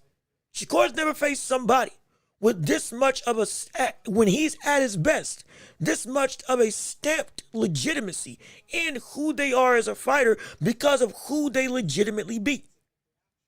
We can talk about the ups and downs, but at the highest of highs, again, he beat Loma clean without any diverse opinions from me or anybody else. He deserved that win. And he boxed with one of the best boxers at that point in time in all the world and came out on top with no dispute. That is something that, hey, we got to take advantage. We got to look at. When he beat, I believe it was Taylor. When Taylor was pound for pound top 10 as well, he fought him and he beat him with ease. Who was ranked as a pound for pound top 10 contender. Legitimately within the pound for pound on most people's list. And made him look like he didn't belong in any way, shape, or form at all. That's something that, again, with Shakur, it's not saying that he isn't valued. It's not saying that he ain't great. He ain't. But we can acknowledge that TEO is more proven against a wider array of better competition than Shakur at this point in time. Though we understand Shakur fits the bill to be elite without any reproach. That's all. But this would be definitively the best opponent that Shakur has faced. Period. It would be. From an experience standpoint to a talent standpoint. To a resume standpoint. Again, there's an argument Teofimo Lopez should be considered undisputed. But because of the whole finagling and the issues with the belt, the franchise title, all that stuff, was it the real title? Was it not the real title? Whatever. And again, they messed up that. But he should be considered undisputed. least in my estimation, he should be. And so, like, that it's going to be a tough test for Shakur to see. I'm excited for it. That's why I want to see this fight happen. Because I want to see if he can answer those questions and show us how good he really is. I want to see that. I'm all for seeing it, absolutely. Some people are still comparing Tank's resume to anyways. Well, again, that fanboyism, ignorance is bliss. They don't want to. If he's that great, come up and beat Tank. Crawford did it to Canelo. Can't you do it to Tank if he's that good? Well, we need to see Tank get and beat the likes of Lamont Welch first. Before we can even have any talk about that. Shoot, right now I got Tank losing to Shakur Stevenson if he fought against him. And so, you got business in your own lane. And again, they just don't care because they just love Tank Davis and they don't care about anybody else. Facts mean nothing at some point in time when you get to a certain level of fandom. A lot of Tank fans are at that point in time where it don't matter what you say, they're just going to say, yeah, he's not better. His career is nothing. Who is he fought? Tank beat Ryan Garcia. Who is Inoue beat? Who the word is Akmahamala? Who's MJ? Michael Jordan? That's a ball player. Why are you bringing up basketball in a boxing conversation? That's how they talk when it comes to discussing other people's resumes, because they don't know anybody. Paul Butler? That sounds like a comic book Butler for the likes of Batman, a replacement for Alfred. Who was that? T.J. Doheny. Who the word is that brother? Nonito Donaire? He's a Hall of Famer. I don't know him. That's how it goes oftentimes. It's a shame. It really is a shame. It's frustrating. But it's a reality. That Spirit Shakur hasn't fought a TEO or Devin yet. He has fought a Salido before. He has. That's fair as well. That's very fair as well. So again, that experience brings into this fight. There are aspects that Shakur, though it might not be the complete totality of what TEO brings, he has fought a semblance that can help him out in this fight. So I'm very interested to see. Because TEO can be both a monstrous volume puncher, a counter puncher, a legit slick boxer, a fleet-footed fighter that uses angles. He can be defensively elite. And he can also change his game plan and switch to a different mode of, okay, now I want to fight like this. Now I want to fight like that. He can do it all in a very sophisticated and technically backed way. That's just something that Shakur, in that complete package of one person, hasn't faced before. He's faced aspects of that for one fighter to another, but not somebody that has all of that. That's what makes it so interesting. I want to see how that looks, absolutely. But let me see. That was definitely not a real title. The franchise belt was not the WBC belt. Devin was the WBC. Okay, all right, thank you. I've been trying to figure that out for the longest time, because I was so confused. I was so confused. Because I know Loma was a champion, and Tia wanted to take the belt, but Loma had the franchise title, but that was treated at that point in time, at least by the commission, as the real title. And then when Tia won it, all of a sudden, okay, that's not the real title anymore, and it's actually Devin Haney. So I'm like, wait, I got confused because it was all a mess. That's why these belt commissions keep on messing stuff up. That's why I get sick and tired of them, because it makes everything so confusing. It makes everything so confusing. We can't see who's the real top dog, because all these belts, do they mean you got a regular world title, you got a super title, you got an interim title, you got a doggone franchise title, you have a regional title, you got a silver belt, you got a bronze belt. What the world, man? What the world? What in the world? What are we doing? What are we doing? This is why it's so hard for people to keep up with stuff, because people can't see what is and isn't reality in the sport of boxing. The stamp of undisputed is kind of the only de facto way to make people say, okay, yeah, this man is it. Because you can be the number one, you can be the best fighter and not be the only champion. It's oh, and they keep adding belts. They keep making belts for fights. They're making new divisions.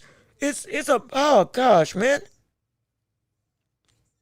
Like, it hurts my head, and I'm trying to help people that don't know all this stuff to get attuned, to be able to track what goes on in the world of boxing, so they can see who's the real guy. Who do they need to care about? Who is it that matters as the top dog, and who's challenging them as the next up? That's what we need, but it's difficult at times because it's so confusing. It's so confusing. So confused. Oh gosh, man. I'm sorry. That got me hot. That legit got me angry. That actually got me frustrated. That legitimately got me frustrated. I hate that. I do hate that, absolutely. But again, we're still in the championship rounds. We still want to hear what you got to say on the matter of today. We love to hear your voices, your opinions, your thoughts on anything in the sports world, boxing and beyond. Don't forget, we still have I don't know if there's any fights going on this weekend. I can't remember if there's any fights going on this weekend. I hope not, because I need a break. I'm not gonna lie. I'm not gonna lie. I need some rest. With at least with the going gung ho and all that stuff throughout the whole week, or from last week to this week, 5 straight shows, up to 2 in the morning, up to 9 in the morning, and that waking up Tuesday, posting clips, all that stuff. It's like I'm a one-man show right now, doing everything I can. I love it, I really do. But my gosh, I need, like, just a touch, just a touch of rest would mean the world. Would mean the world to me. Just a touch of rest would mean the world to me right here, right now. But again, we are not going to lament doing this show. To be clear, I don't care how tired I am. We're still gonna give you the best show possible. I promise you that. But I still want to see what you all had to say. Let me see. It's not confusing if keep money out of it. It's actually easy. And like you're right, but also to me it kind of depends on the familiarity that you are with the sport. Because there's a lot of people who were into boxing and then left boxing, and now they're coming back into boxing, and they're confused because, again, with all these belts that have been now made, 4-belt era, and again, they see people with silver titles and interim titles, they're like, okay, well, what's going on? Once you get back in tune with what's going on in the sport, okay, boom, yeah, it becomes a little bit easier. It becomes a little more understandable to navigate. But for somebody that's new coming into this, or somebody that stepped away for a long time, yeah, it's difficult. I know, because I've tried to talk to people in my own family. I've tried to help walk through to show them, hey, this is what's going on in the sports world. This is what's going on in boxing. This is why XYZ is champion. He's challenging this brother who's a champion. Wait, so who's the real champion? Well, they're both the legitimate champions, even though X is ranked up higher than the likes of Y, and he's seen as a number 1 guy. But they both got belts. But yes, they both have belts. But again, that would make them a unified champion. Wait, so would they be undisputed then? No. There's a 3rd belt that comes into play that they would have to win and beat. That would either be A, vacant, or B, they would have to beat somebody else for that title. Wait, okay, so so of that 4, who's the best, and why is this buddy not getting shot with the other 2? It gets convoluted when somebody's just getting back into the fray, or they've been out for a minute. But once you get back in it and you're okay, yeah, invested, it's like boom, okay, now you're familiar. Now you get the gist of it. But it can be and is indeed daunting for people to understand who's who in the world of boxing. It is. If somebody is way out of touch and or is just getting into the sport. That's why we're trying to make it as easy as possible to get people to see, hey, yeah, this is the track record of what's going on, so you know what's on the up and up. But isn't there an easier way to show which is a world championship belt and who's not? Again, the title is super champion. So if you're super champion, that is considered the real championship. If you are a regular world title holder, then you're not you're a champion, but you're not the guy with that specific belt. Like a WBA regular title versus WBA super title. The person who would have the WBA super title would be considered, that's the actual world championship. Which, again, it's like, why is there a regular championship and a super championship when it should just be, boom, the championship? If you want to have another belt that makes somebody an interim title holder, then make a designated, specific interim belt. That is like, okay, this clean sweep, this belt is the actual champion, and if you hold this trinket, or not trinket, if you hold this other belt and or trophy and or sash and or medal, whatever case it may be, this is the interim, well, not even interim, this is the essentially number one contender. That's really what it should be. Based on my experience, regular belt, if you win the regular title or the interim title, then you're the number one contender for the real or super world championship. That's how I've been able to keep track of it. If you are a regular title holder in any of the commissions, then you are the interim title holder, or essentially the number one contender for the super version of that belt, or the legitimate world championship version of whatever title that you are vying for. That's how I've been able to track it. But it's still, that's not great either. It ain't great either. And so, but let me keep on reading. Tank Fan says he's the best at 135 because he puts butts in seats. And look, I want to touch on this. Absolutely. But let me keep on reading the rest of the comments. The WBA is the worst. You really can have two legit claims, but because they're weird super championship, it's like, I don't understand. I hate it. I despise it. Let me see. Otis Rich, how you doing? Thank you for tuning in. Good to see you. We appreciate you on the show. Please leave a like on the stream. Keep on subscribing to your channel and keep on sharing the show with everybody that you know so we can keep on building up this empire together. Hey, if you want to support, we got Cash App and PayPal. Links down below because we don't have super chats just yet. Once they do get there, though, as monetization comes through and gets approved, oh, we're set and ready. We're sitting high and pretty. But let me see what you got to say. We got Tank, Dev, Crawford, Mayweather, Shakur, Keyshawn Day. Wait, hold on. We got Tank, Dev, Crawford, Mayweather, Shakur, Keyshawn Davis. We conquer Mexican Day, and Tank is the best. Well, one, that's a lie. Tank is not the best. And sure, historically, we've seen a lot of people go through and from a black versus Mexican, the wars that we've had against each other. Yes. Black boxers have been able to beat them and have a better record against them. But we're not going to act like that makes one race better than the other. Let's be clear on it. Every sect has their best thing. Even Sean Zedel even brought it up. Predominantly, yes, black Americans have been able to produce the most world champions and have garnered some of the most success right now of all of the cultures and ethnic groups in the world of boxing. That's understandable. But we are not going to use that as a means to diminish or call Mexicans a bum or anybody else on that set. That's just a factual thing of statistics. But every fighter that fights is indeed incredible and phenomenal. We love that. We can use the acknowledgement, yes, because it's a great achievement. Well, we are not going to use that as a means to demean any other culture. Be clear on that. We ain't doing that on this channel. We ain't gonna do this as how Mexicans y'all suck or how Asians y'all suck. We ain't doing that. We don't do that here. We keep it strictly boxing on this show. We keep it strictly. But Tank is the best. Did he lose yet? Yes, he did. He lost to Lamont Roach. You wanna go? If you wanna go there, we can go there. If you if you wanna go there, we can go there now. If you want to go there, we can go there. I've had videos on this channel before, and I can have it since. We debate on this channel. I'm full fine with that. But if you want to go there with Tank, we can go there with Tank.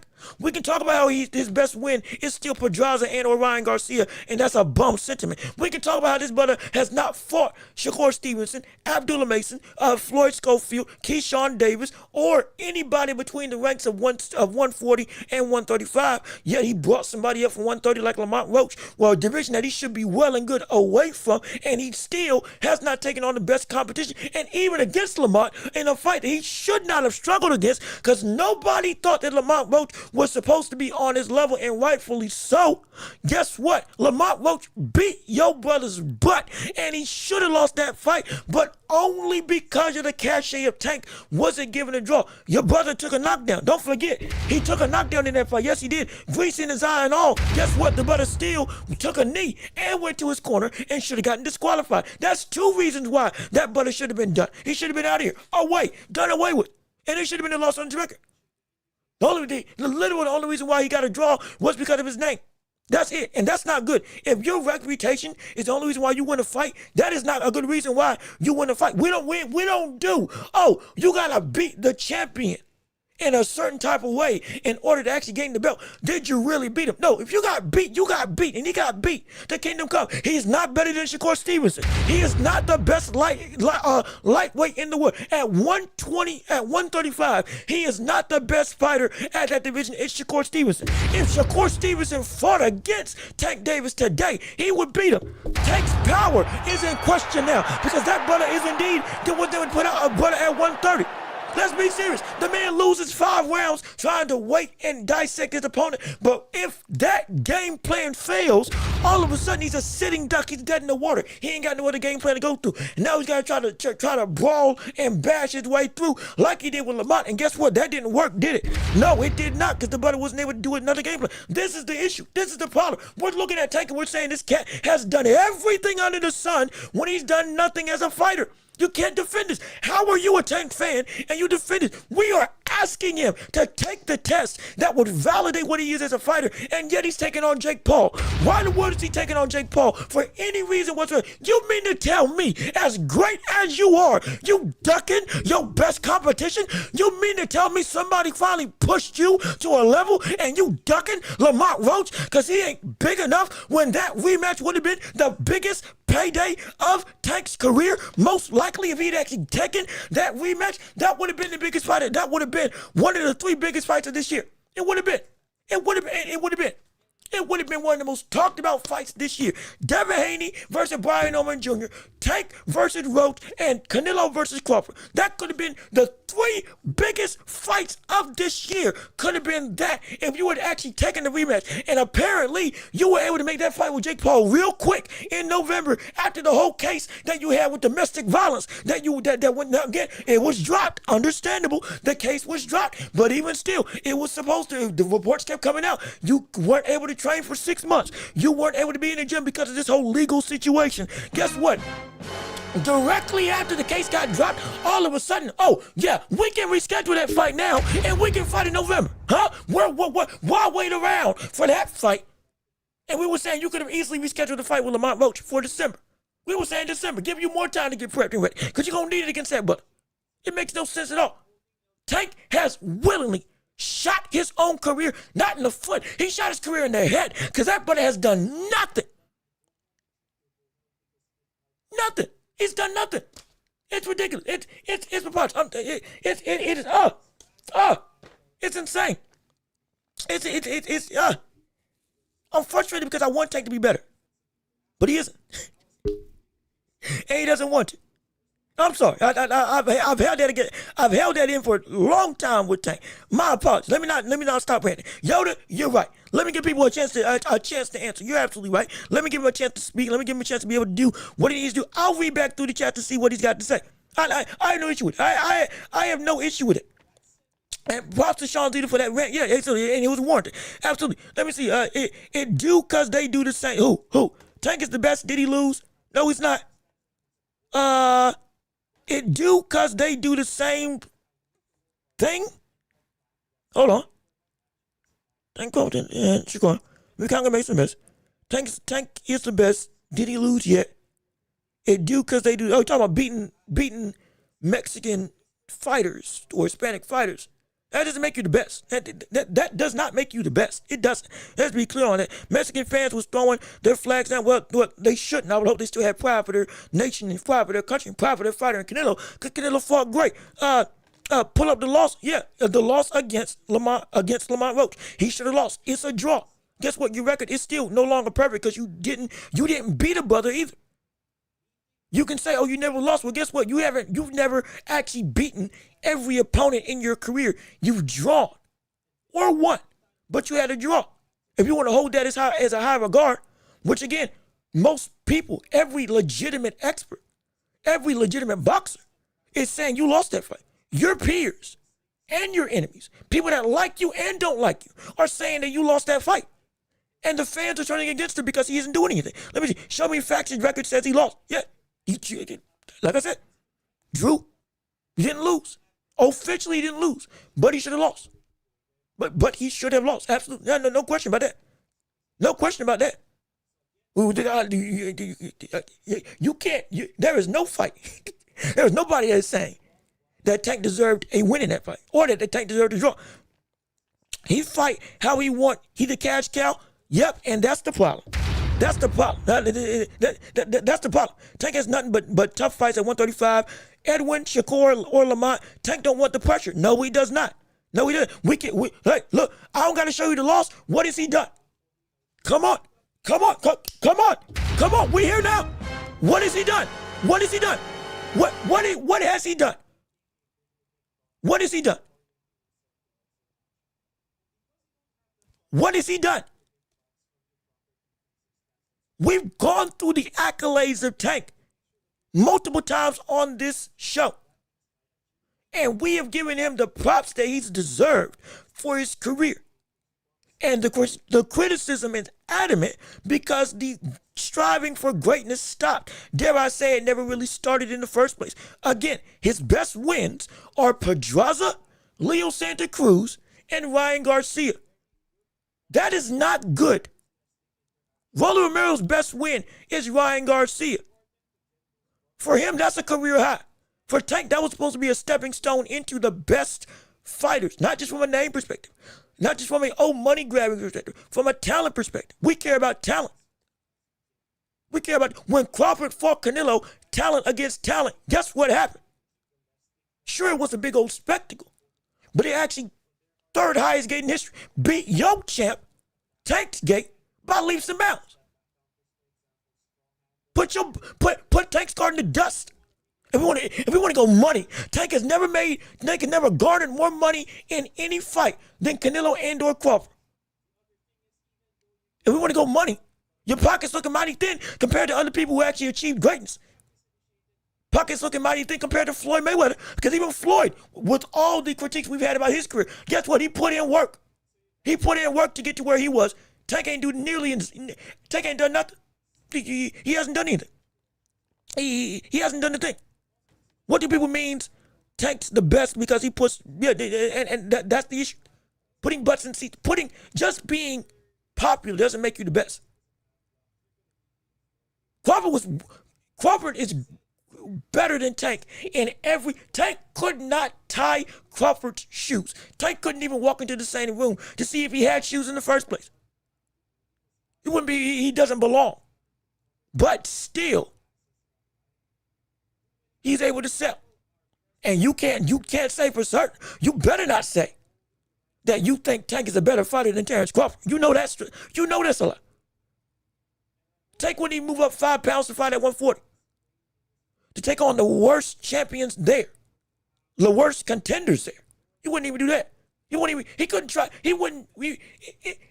Greatness isn't even in him. He got offered more money by Turkey than the 2 fours he keeps asking for. Yet he still isn't trying to take the fight. Turkey wanted to make the fight with Shakur Stevenson against the likes of Tank, yet still he isn't doing anything. But he's ducking. He's running. He's not trying to do anything. He is a bum in the world of boxing from the standpoint of all the time that you have, you are intentionally not testing that talent against the people that we know you should just de facto already have fought. That's the thing. That's the issue. That's the issue. And yeah, I'm fine. You talking right and fired up. You talking right and fired up. Because you give me some more evidence. Give me something outside of how many knockouts somebody got, outside of how much money you garnered, that shows me that somebody's a better boxer. Wilder got more knockouts than Tyson Fury and Usyk. He got more knockouts than Evander Holyfield, I think, or at least close to it. We gonna call him a better boxer now? Huh? No, we're not. We're not. Be great, and we'll say you're great. Be a bum, we're gonna say you're a bum. Plain and simple. We keep that track record on this show. Take the best, because he not lost. Well, that's the case, and Crawford's the best. Huh? Crawford's better than him. Crawford's fought more and won more, and is undefeated. Anyway's better than that, but he's undefeated. Anyway's way better than this. Anyway, dust Tank. Anyway, dust Tank Davis. He dusts him. Puts him in the dirt. And he's taking on tests every single week. And that brother, just about every week, with the consistency, he fights more than Tank as well. He fights more than Tank as well, and he's beating better competition. His own biggest op is coming up to his division, and he's already said, yo, I'm fighting you next year. After December, I'm fighting you next year. It's happening. Agreed to that over a year in advance. In the public, called his shot, and has done it.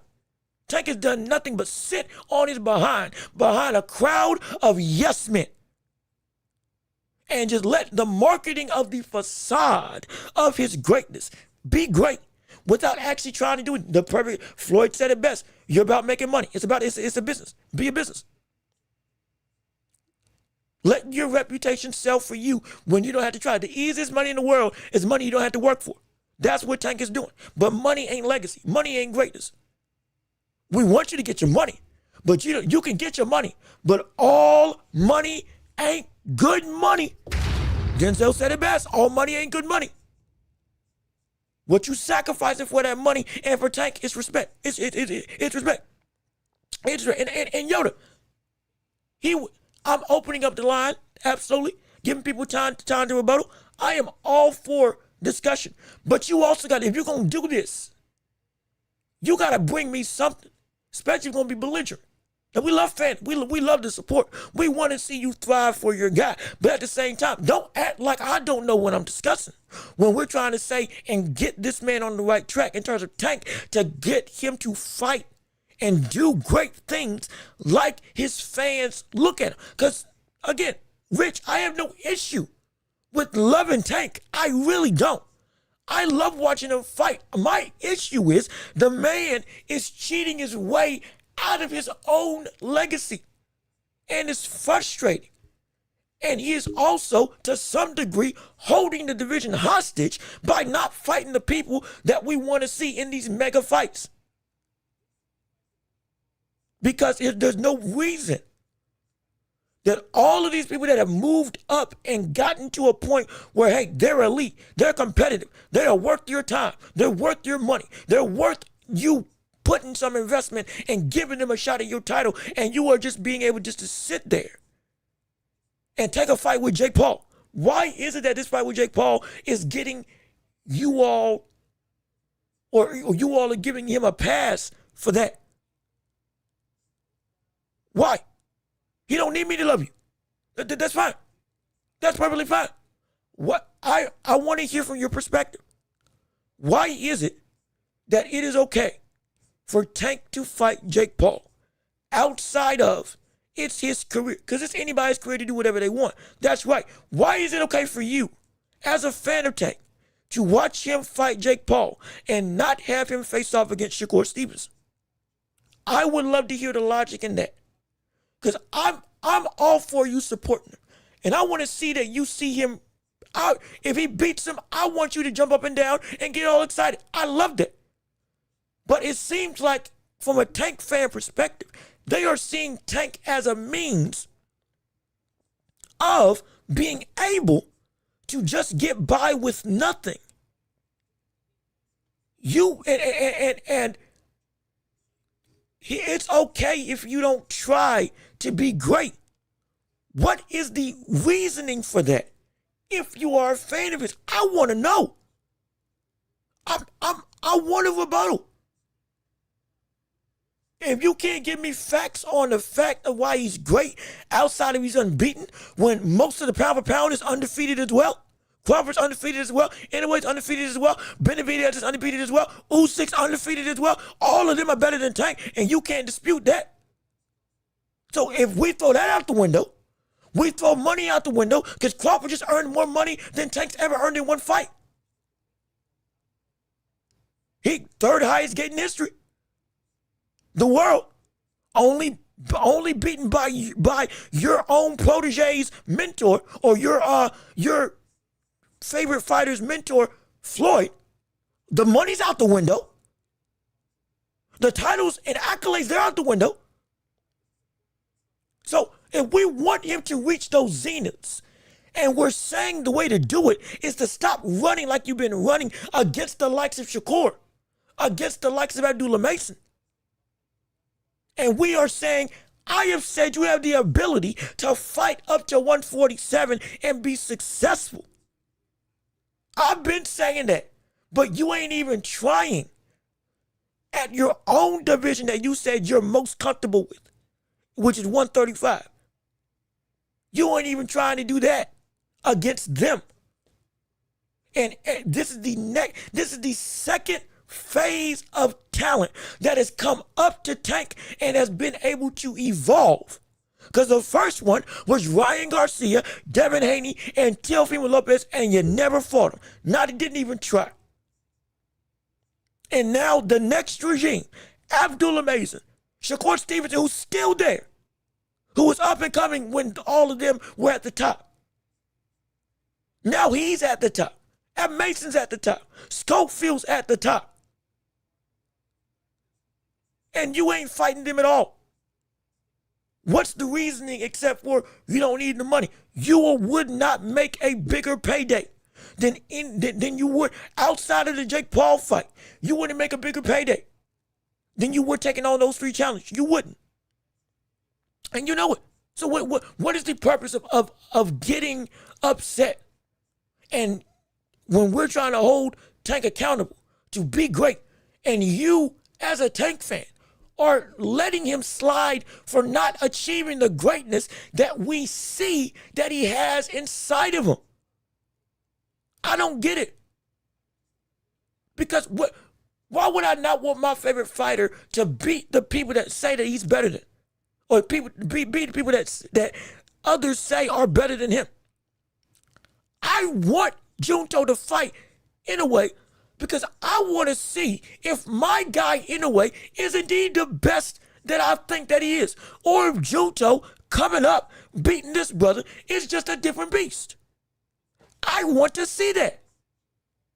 I want to see Crawford, if he keeps on fight against folks that can push this brother and make this man potentially lose. Not because I want to see him lose, but I want to see how far can he push his greatness against top tier talent.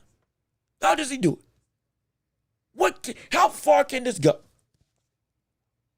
Because we understand we won't see this again. Potentially.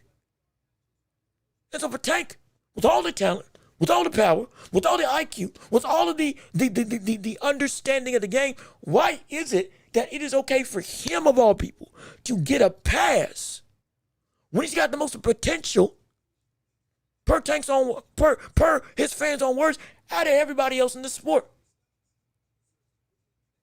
Because all of a sudden, brother, everybody else has been doing great stuff, and Tank's been forgotten. He's been forgotten. He's been forgotten. He has objectively been forgotten. And in fact, let me tell this to you right here. Let me see, Shakur's undefeated too, and he's more accomplished. Absolutely. 3-division champion. Against the best in divisions. Oscar Valdez, Yoshino, Jamal Herrick, now Zepeda. He's done whatever he wants. And we can forget the when's the last time Tank fought the number 12 or 3 in his division? Top 15. When's the last time he fought? What, Frank Martin? And yes, that was a good win. I said that was a good win with Frank Martin. After that, it's been nothing. It's been nothing. It has been objectively nothing. And that's the thing. It's not about who he beat. It's who he's not fought. It's not about who he's beat. It's who he hasn't fought. He ain't fought anybody on his level or even close to his level in the slightest. And he tried to cherry pick Lamont Roach, and now we got beat up. Cause guess what? You saying he lost that fight. You saying that Tank did not lose that fight with Lamont. You ain't saying he won. Cause he didn't win either. And he showed up didn't deserve to win. And he showed up didn't beat up Lamont like you say. In fact, he got his face looked like he got beat up on that night. Right side of his cheek swollen and all. Cut up and bruised the kingdom come. Yeah, we saw the pictures. We remember. We saw the defeated look. He can talk all he wants to talk. He ain't doing that. He ain't doing that. Let me see. Tank versus Michael Jai White. Next I hope. And again, if it's no holds barred, yeah, Tank gets destroyed. If it's just MMA, yeah, Tank dies. We know that for a fact. And so, but it's just Tank is from Sundown, Baltimore. I don't care where he's from. Let me be clear. I could care less where he's from. Because guess what? Where you're from helps make you who you are. Completely justifiable, understandable. Rep your city, rep your town, be what you were. It made you who you are. We love that. I'm not talking about his house, where he's from. I'm not talking about his lifestyle. I'm not talking about the trials and tribulations he went through. I'm not talking about that at all, because there's nothing to discuss. There's nothing to discuss. We talking boxing. And in boxing, he ain't done nothing. I dare say he's let the city down because they expected more. He's a great community service person. He gives back to the city. He works with Baltimore. He building neighborhoods. All the buying up blocks to help people live. All that's great. But in boxing, he ain't done nothing. He ain't done nothing. I'm not saying don't support him, but I'm saying at some point in time, you got to understand, we are not just talking about Tank to be haters. We're talking about Tank because we are sick and tired of his ability to be given a pass in the boxing world just because, oh, he's a big draw. You got to earn your right to be big. That's what it should be. We can't be complaining people get rewarded for not doing hard work, and then we reward somebody for not doing hard work. We can't do that, can we? No, that's hypocrisy. Like we always talk about on this show. And you gotta understand, if Tank keeps this up, he will only be a Baltimore legend because the rest of boxing will forget about it. They'll forget about it. They will objectively forget about it. That's the thing. It's frustrating. And don't worry. I'm about to move on. We're going to move on. This is the last point. And since you are a Tank fan, Otis, I'm glad that you're here. I'm not trying to berate you. I am trying to understand and trying to get you to understand what the issue is with Tank. This is the danger with Tank Davis that you have to understand. And this will be the last point, and I'm moving on. If Tank does not do something soon to edify his career legitimately, he's going to be forgotten to time.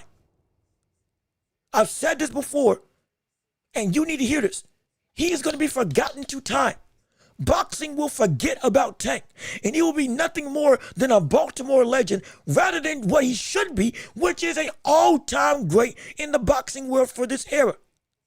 He is going to be the biggest what if in boxing for the modern day because we're going to say, what if he fought Shakur? Could he have beaten him? Could he have done it? Coulda, shoulda, woulda. That's what's going to be the case. He's going to be a coulda, shoulda, woulda career.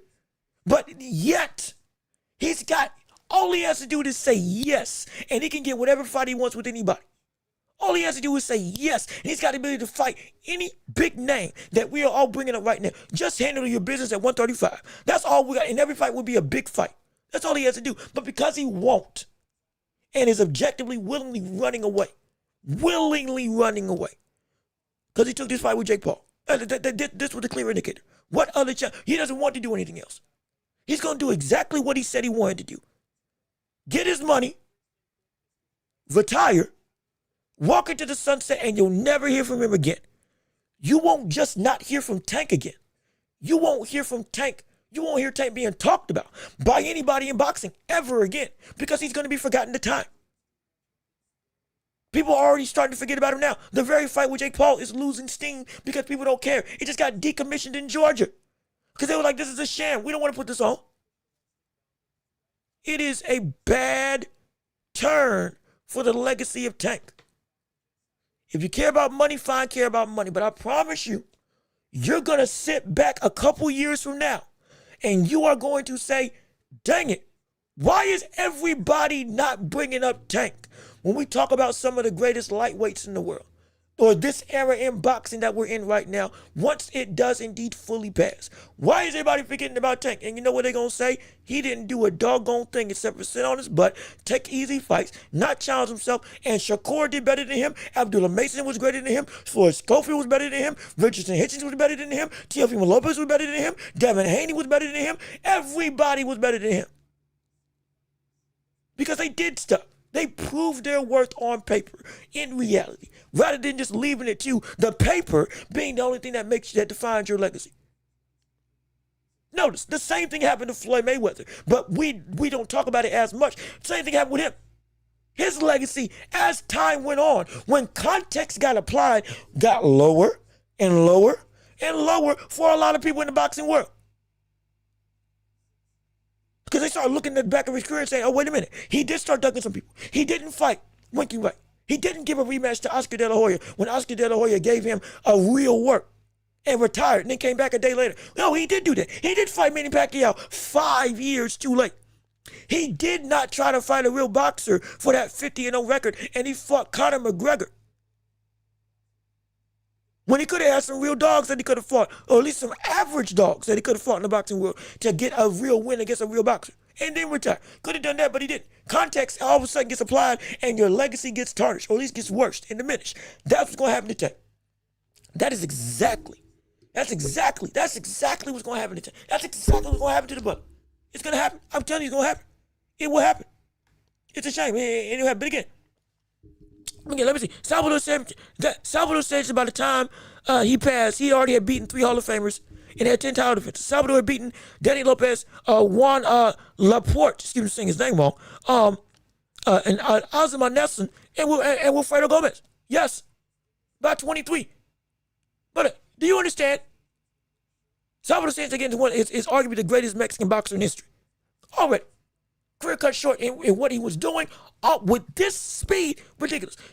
We can compare it to the modern day. In a way, won a title at just about the same age as Tank Davis. In a way, won a title, I think, 20. Tank won a title at 22. The first championships. In a way, has gone on to have 26 consecutive title defenses and or winning a belt outright in his career. He has already broken the record for most undisputed title defenses in boxing history as reigning undisputed champion. And he's 32 years old. Tank is 30. 31. Anyway, is older than Tank. And they won titles at roughly the same age. And Anyway has done a career that puts Tanks to bed. Anyway is already on a path by the time he's this age to be considered one of the 15 greatest boxers we've ever seen in boxing history. He's already at that zenith. He has been pound for pound number 1, 2, or 3 for the past 8 years. Just about. At least for the past 5. Fighting 4 times a year. Tank can do that in every which way. Yeah, and you know what? Tank is a killer. He's killing his own career. That's what he's killing his own. You are doggone right, he's a killer. He's killing his own career. He's killing his own career. Absolutely. But let me keep on reading. He's killing his own career. Like I said, his knockout ratio should be even higher, because every fight he takes, he knocks out 2 people at the same time. He knocks out his opponent and he knocks out his own legacy, because it further goes into the dirt, because he ain't doing nothing but just sucking, being a bum. Like I said, you can be a bum. You can be a great fighter and be a bum. Tyson Fury was a great fighter and he was a bum, because he kept on running from Usyk. He acted like a bum. Tank is a bum, because he is not trying anything in the world of boxing to be great and to just take on the baseline level of talent. So yeah, he's a bum. He's a bum. Anyway, it's now time for Joe Louis and Mayweather. Yeah, for consecutive title defense. He can break it. He could shatter that record. Which, if he keeps on winning, he could shatter that record. He could shatter it if he keeps on winning like this. And like I said, he wants to retire in 2027. So he's got like what, 2 years, 2-3 years left, or whatever the moniker is. This man could shatter that record by the time that takes place. And it's not even close. And you're right. If anybody's the weirdo, it's people that let Tank say, yeah, what you're doing is satisfying me. That's fine. If you're okay with Tank being this way, I'm not going to fight you. Do what you want. But just know, when we talk crazy, or what you think is crazy talk about Tank being a bum, guess what? It's not crazy talk. You're going to be looked at as, what this man doing? What's he talking about? You thought this brother was great? You thought this cat meant something? No, he doesn't. He didn't try. Why would we care about somebody? You're here for a good time, not for a long time. We accept that and we move on. So guess what? You weren't here for long. We're going to forget about it and we're going to enjoy while we're here. But we're going to forget. Ain't going to stay with us. I promise you. When Tank is gone, we won't feel it. That's the thing. When Tank is gone, we won't feel it. Absolutely. We will not feel it at all. And so, yeah, and again, we can move on. We can talk about other things. We don't got to stay on Tank. We can address anything else in the world of boxing and stuff. I still want to give everybody a chance, a platform to say what they want to say. No question about it. But nah, you ain't. We can shut that down easy and quick. There's a lot of things that are debatable. There's a lot of things that are worth discussing from the standpoint of having legitimate, introspective conversation. This ain't one of them, because we covered exactly why this man is a bum. From the context of fighting and avoiding the stuff we should be doing, the work that should be in front of him. Eating what you kill. You ain't killing nothing. You ain't even trying to eat.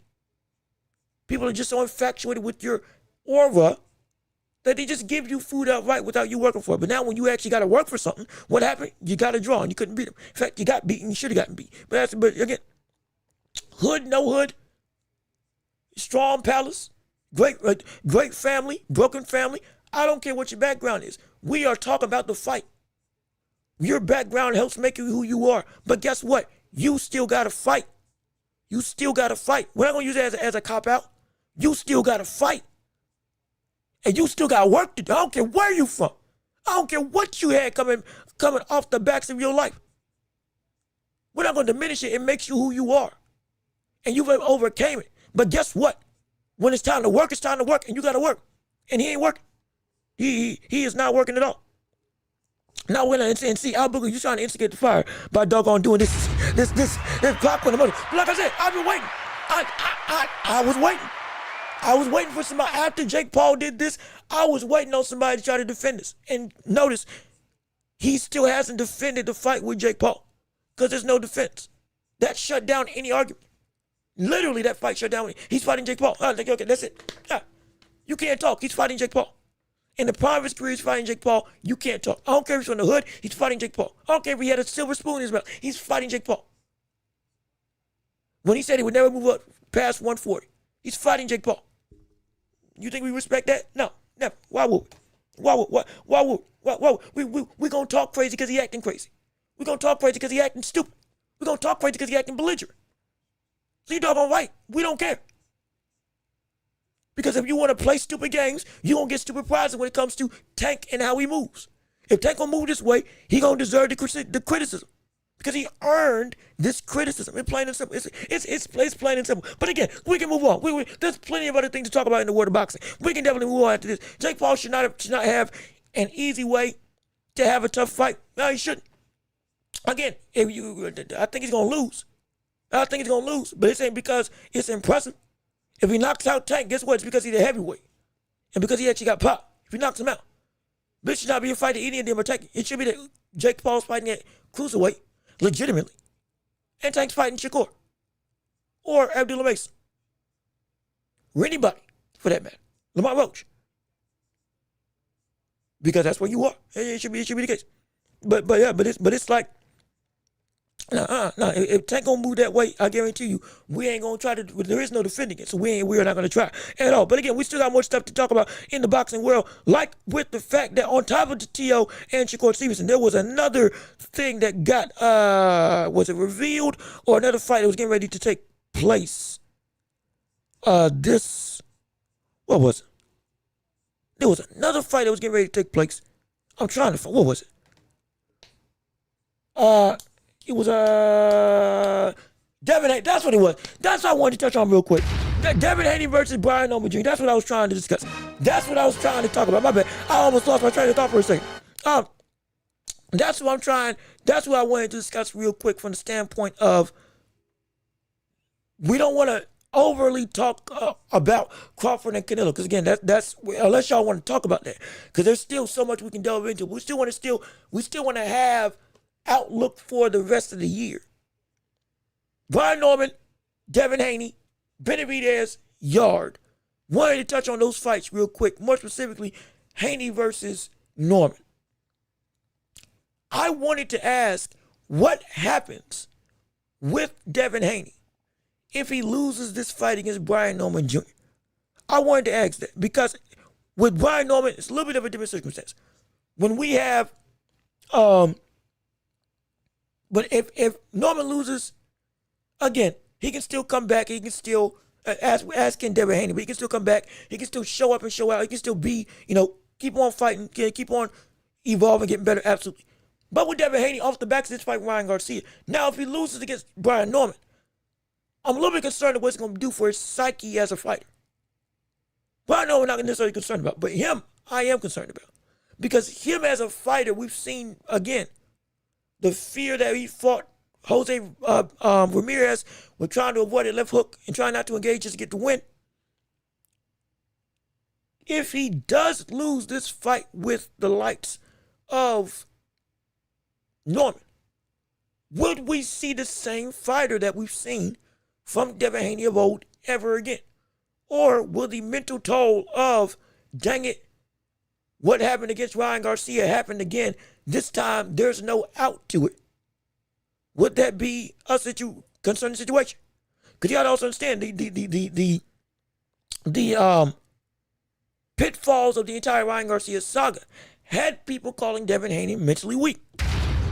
The pitfalls of suing, of trying to get the fight overturned, making all the noise that he did, all that stuff. Some people felt it was a step too far. Some people felt that, hey, get it back in blood and you should be trying to get the rematch immediately. Some people felt that you went and you took the coward's way out with trying to go through the legal system instead of actually going through and saying, hey, give me my revenge like it's supposed to be. And let me show y'all why this was a fluke.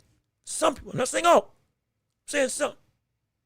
But what was widely seen was the mental state of Devin Haney was in question off the backs of this loss, or rather of this no contest, excuse me. And with the fight with Jose Ramirez, that didn't do anybody any favors to make them invested in saying, hey, is this brother real? Is he still about it? This don't look like Devin Haney that I knew. Maybe that fight did change him. I'm really, the closer we get to this fight, closer we get to November, the more I'm a little bit concerned that a loss could be incredibly detrimental for this man. It could be very detrimental for this man. Very. And he's been playing the villain, and we discussed before, everybody ain't built to play the villain. Because if you do, and you fail, the ire is going to be on you immensely. Devin Haney's a little bit different. But if you've been playing the villain, But you've been fighting to back it up. And man, if you do indeed lose that fight with Norman, I'm really concerned about what you're going to be like as a fighter going forward. I'm really concerned. I'm really concerned. Because there's a lot of people, it takes one fight to change their entire makeup of who they are inside the ring. And they can't be what they were that got them to that mountaintop. Afterwards, they can't be that anymore. Mentally and physically, this game drains you. And it reshapes you. It molds you. For better and for worse. And I'm concerned. I'm concerned that if this goes to really bad for Devin Haney, it can mold him for the worse. I want to hear your thoughts on that, but man, I'm legitimately nervous.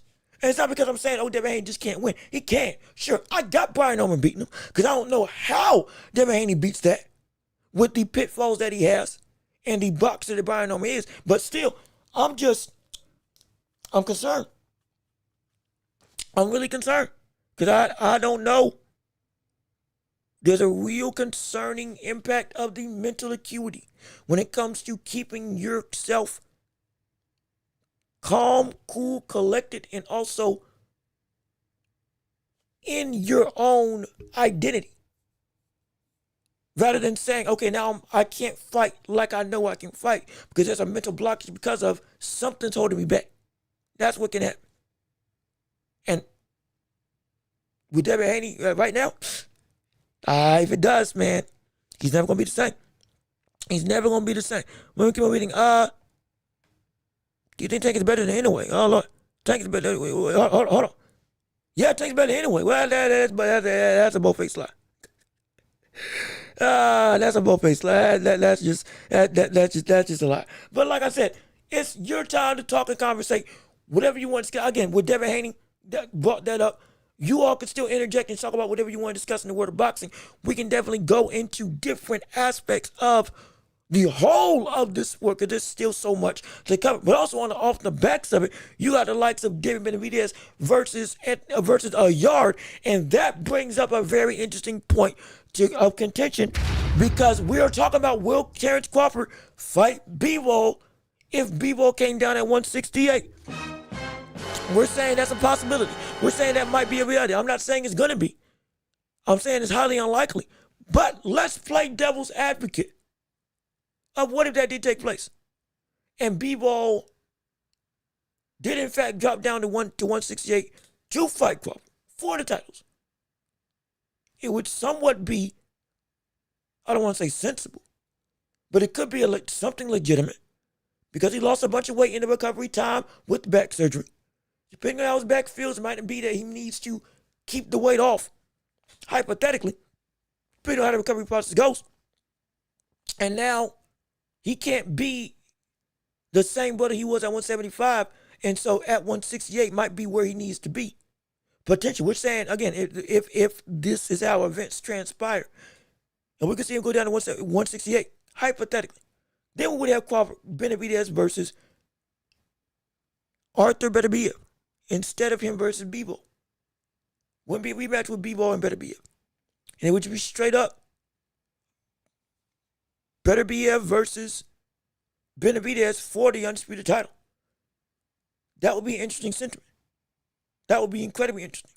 Because then we would see if Crawford, that would also mean if Crawford stays at 168. And then you know what? Bad example. Hey, look, bad example. That brings up a flurry of what-if conversations that would have to be a perfect domino effect of things to occur. We'll scratch that. Keeping with Beterbiev or keeping with Benavidez and Bivol going in their conversation. Let me put it. Since I was trying to lead into this clip, I gotta find it. Hold on. Essentially, I was trying to lead into this clip of Benavidez talking about talking about Bivol. All these names got B's in them. It's frustrating. Let me see if I can pull it up right here for you all to be able to see and witness. I know it's here. Here we go. Yeah, here we go. Essentially, I was trying to. Normally, I'm on point with it, but I was trying to segue into the fight with Bivol and Benavidez that's being talked about that we want to see. And here's a clip of what he had to say involving Benavidez and Bivol if Benavidez did fight him. Canelo wasn't able to do it, sort of the same thing, you know. Do you think you're the right Mexican to beat Bivol? I've sparred Bivol a lot, yeah, so I know what happens in those sparring sessions, so yeah, I can beat him. You think you're the guy? I can knock him out. Canelo wasn't able to do it. My gosh, well, shoot. Dang. Shoot. Wait a minute. My gosh, I did not hear that last part. Shoot. Okay, so so essentially, I was trying to segue into this talking point. Benavidez saying, I know how these sparring sessions went. When we did fight, I know I'm the guy to beat him. I can knock this brother out. Legit. If you give me the opportunity. That exudes some real confidence.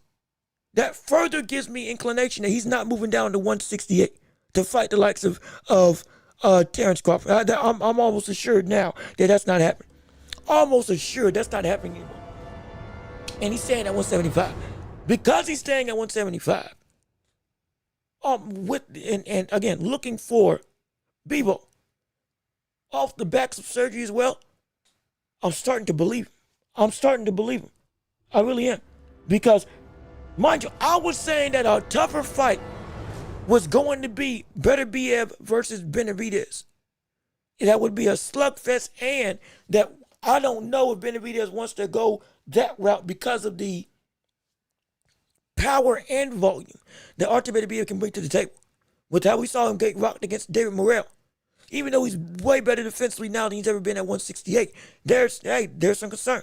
There's some concern with that brick house of a man that just walks through fire. That is just, again, a weapon of simplistic destruction. Every hit from him feels like a haymaker. And you just can't stop the onslaught. You can't stop the forward momentum, no matter how hard you try. Even Bivol in his win couldn't stop it. That might be a bad matchup. Could be. And that could get him hurt. He still needs to fight him, absolutely. And if it does happen, hey, we'll see what takes place. I might have to pick against Dave Benavidez if he fights Beterbiev. But against Bivol, I've said that he can win. And he can. But if he's exuding that type of confidence, it's starting to make me a little more inclined to say that he will beat him. Because remember, I had Bivol favored against Benavidez earlier. But now it gives me some credence to think. With the evolution, what we've seen from the likes of Benavidez now, and with surgery, not knowing what that's going to take out of the likes of Bivol as a fighter. We got to, hey, this could get sketchy. This could get sketchy real quick for Bivol. Especially if we do see that, though we might not be able to knock out David Morrell, though we couldn't knock out Gvozdyk, if his power does translate to hurting and stopping the likes of Bivol, all of a sudden, we got ourselves a real inclination of a war. We got ourselves a war. Let me see. Yeah, boy. Yeah, Al Booker, you ain't lying. That right there is a dogfight. That's a dog. Both of them are dogfights. But more so, it would be it's a tale of two stories, because it would turn into a brawl one way or another in both instances. But for Beterbiev versus Bivol, it would be an outright slugfest from the jump on, from the get-go. Bivol, it would be, can Bivol keep Benavidez from turning it into a real onslaught type of war and keep it as a marksmanship technical boxer that controls distance and range and doesn't let Benavidez be able to gain that forward momentum, to go and work like he wants to work with that long jab and with just the volume of punch that he can throw to the body and to the head? Or will it go into a situation where he's got to fight him? Just like with Beterbiev, he had to fight Beterbiev. Beterbiev forced that fight into a war for Bivol. Can Benavidez do that same thing? without the same demonstrative power that we see coming forth from the likes of Better Biev. Because again, the question of Bivos' chin is undeniable. It's undeniable. He took on Better Biev and didn't go down at all. Ridiculous. But the question on Benavidez is still unanswered. More so, it's been answered at the other end of the spectrum. Do you have power at 168 or at 175 like you did at 168? And so far, the answer's been no. It's been no. And so, if you can't hurt, or if you can't get Bivol to respect the power like he did against Better Biev, well, does that change the dynamic of how Bivol is going to be able to fight? And with Bivol, again, being better than he was in those sparring sessions that he had with the likes of Benavidez early in Benavidez's career, when Bivol was at light heavyweight and again still dominating. But also with Benavidez being better as well, whose improvement has risen to the top? That's going to be the question. That's really going to be the question. And man, I can't wait for it. I can't wait for it. It should have already been agreed to. And again, after surgery, we hope and pray that we do see Bivol fight. Again, Better Biev, because he already told him he was going to fight him. But then afterwards, go on and give that shot with the likes of Benavidez. This is all if Benavidez does get past Anthony Yarde. It's all still predicated on if he gets past Anthony Yarde. If he doesn't do that, then it's dead. All this is dead in the water. All this is dead in the water. That's the case. But if that doesn't happen, and he does win, let alone if he knocks him out, hey, the options are plenty. And the questions, they will also be aplenty. But I'm going to say this. A lot of the questions, and we're going to get out of here after this because I need to give my voice a rest. I'm not going to lie. But with this fight, Anthony Yarde is going to answer a plethora of questions for what Benavidez can do in that fight with Bivol or Better Biev, because he's been in the ring with at least Better Biev and has been at that highest caliber and gave them great work. I mean great work. Rather gave Better Biev great work, excuse me. Regardless of the lack of improvement that we've seen from his career, which again is substantial, from the standpoint of he hasn't been evolving in the way that you would expect somebody who's been this young, fighting at this level for this long. Again, talked about with coaches, not necessarily coaching him, but saying, he teaches me stuff, I don't need to coach him anything. We remember that conversation from a couple months ago. That can be bad. That can be bad. But if we do see Benavidez dominate Anthony Yarde, that's going to be, forget just a good sign. That can make people say that Benavidez might be the best in the division. From the standpoint of the big three, if he's able to handle Yarde with ease, boy, man, that can be something serious.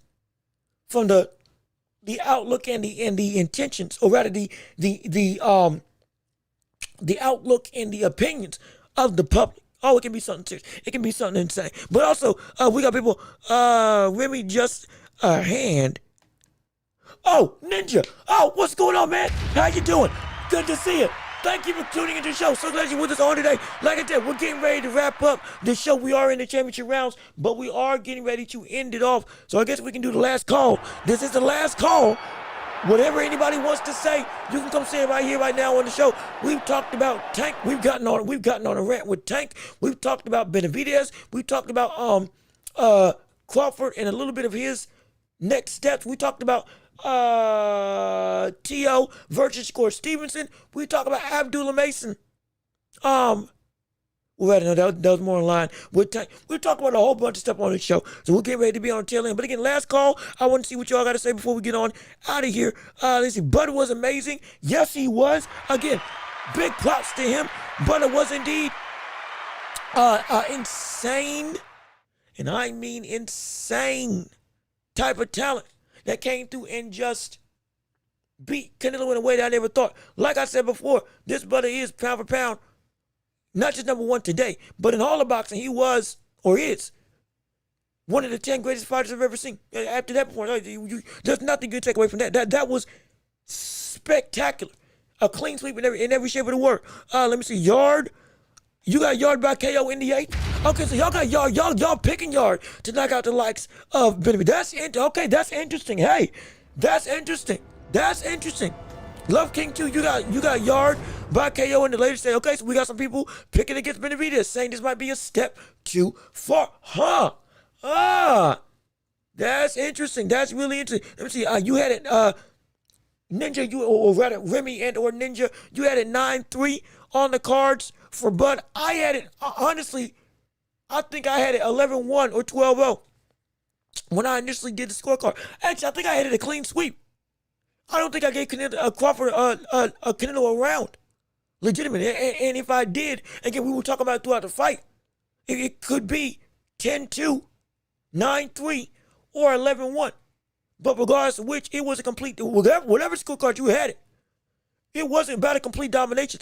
115, 113, and 116, 111 was too close. It was, for that fight, that was too close of a scorecard, in all honesty. Because it was that much of a complete domination in every aspect. Inside, outside, mid-range, defense, offense, footwork, all of it. He outclassed him in literally every category. And it was insane to see. Let me see. I'm in the UK. I'm UK near Yard, so I don't. Excuse me. I'm so sorry. I apologize. I do apologize. I forgot we got people all across the globe that got information. So you might know some things that we don't. Hey, we're going to, as the fight gets closer, divulge them in the show as we cover the fights. And I would love to hear your thoughts on it. And trust me, it's going to be a high-octane endeavor. It's going to be a high-octane endeavor. And we want to hear your insights. If anybody's got news, hey, we can look it up. We'll validate it if we can. But I'm telling you, this is a fight that is going to be, for many people, this fight's going to validate whether Benavidez belongs in that top 3 for the light heavyweight division. He's already considered by most one of the top 3 best light heavyweights in the world. Yes. He deserves the shot and earned the shot with Bivol. Yes. He went through and is now a full-fledged champion because Bivol dropped the belt and didn't fight him for the undisputed title. So all that is just due. But at the same time, people still have some doubts. People still say he ain't, the Bostic was older. Some people are trying to say that David Morrell wasn't really that much of a threat that people are making him out to be, which again is not true. He was and is. But at the same time, Morrell's performance in the last fight didn't do his reputation any favors. And have people looking at him as, was he really that much of a test for the likes of Benavidez? Should we really give him that much credit? Some talks like that are going around. Not many, just some. And this fight with Yard being in the ring with Benavidez is going to be the real litmus test for many people at 175 to prove whether or not he truly does belong in the ring with the likes of Bivol or with the likes of Beterbiev when and if inevitably we see those fights go down. So we're going to find out. It's find out season. It definitely is. 11-1 is also possible, bro. It easily was a shutout. Yes, it was. You know how, yeah. We know how you roll. That's why I ain't questioning. That's why I said, hey, I can't wait to hear what your inside stuff is as time goes on when we start talking about the fight more often. But yeah, Yard, he ain't a joke. We can talk about how some people say he hasn't been improving, which I've said that as well. But even still, he ain't a joke. That buddy got some pop. He one of the strongest light heavyweights in the world and got some real freak athleticism that can give Benavidez, from a punching standpoint, yeah, he can tag you. And he knows how to tag you. He's got delivery systems that can be effective. So it's going to be a great fight, and I can't wait for it. But again, we're going to wrap this show up. We're going to send it home. We're going to get out of here because I do need to give myself a rest, and we got to, get ready for next week, and we're going to let everybody enjoy their weekend. So with all that being said, no, wrong button. There we go. This has been another episode of The Watchable with me, host, Jean-Luc Welch. We thank you to everybody who tuned into the show all week long. It's been a joy. It's been fun. It's been phenomenal. Technical difficulties and all. We came through and we still did what we do every single week. So please, leave a like on the stream before you get out of here. Keep on commenting your thoughts and opinions. Subscribe to the channel if you have not already. Be sure to share the show with everybody that you know so we keep on building up this empire together. Also be sure we're available on every podcasting platform imaginable. Rate us 5 stars on Apple, Spotify, and anywhere you can listen to podcasts. And also be sure, if you want to support the channel, we got Cash App and PayPal. Links down below in the description. If you want to see us keep on going, keep on rolling, and help us to invest back into this show and help make it bigger and better for you all to enjoy, hey, anything you can give will mean the world to me, and we appreciate it oh so much. Thank you to everybody who showed up and tuned in to the show. I almost forgot. I got to do my end credits stream. I almost forgot. Oh, I almost forgot. Pound for pound. We got to do pound for pound about the top 3 commenters for the show. And ironically enough, at least what's looking like for this thing. Crazy enough. Otis with how much you commented, but I don't know how the world you didn't get to the top 5. But you ain't get to the top 5 because right now it's Love King at number 3. It is who is it? It's loading. Hold on, it's loading. It's loading. It's loaded. There we go. Love King at number 3. Daryl Anderson at number 2. And Al Booger at number 1 for the top 10 or number 1 pound for pound commenter on this show today. Rounding out the top 5 was indeed Yoda and Bravery. Again, I don't know how the scoring works. I'm just telling you that's what it's showing me for the top commenters on this show. But again, everybody who commented, we appreciate your support. We thank you so much. We're so glad you were here with us today. And we're going to be back next week covering the world of boxing and beyond with you all on this show. So again, be safe, be blessed. I've been Jean-Luc Welch. Y'all have a wonderful peace and love. Oh, we are out of here. Yes, sir. We are going to see you all on Tuesday next week. Enjoy your weekend. Be safe, be blessed. And we out.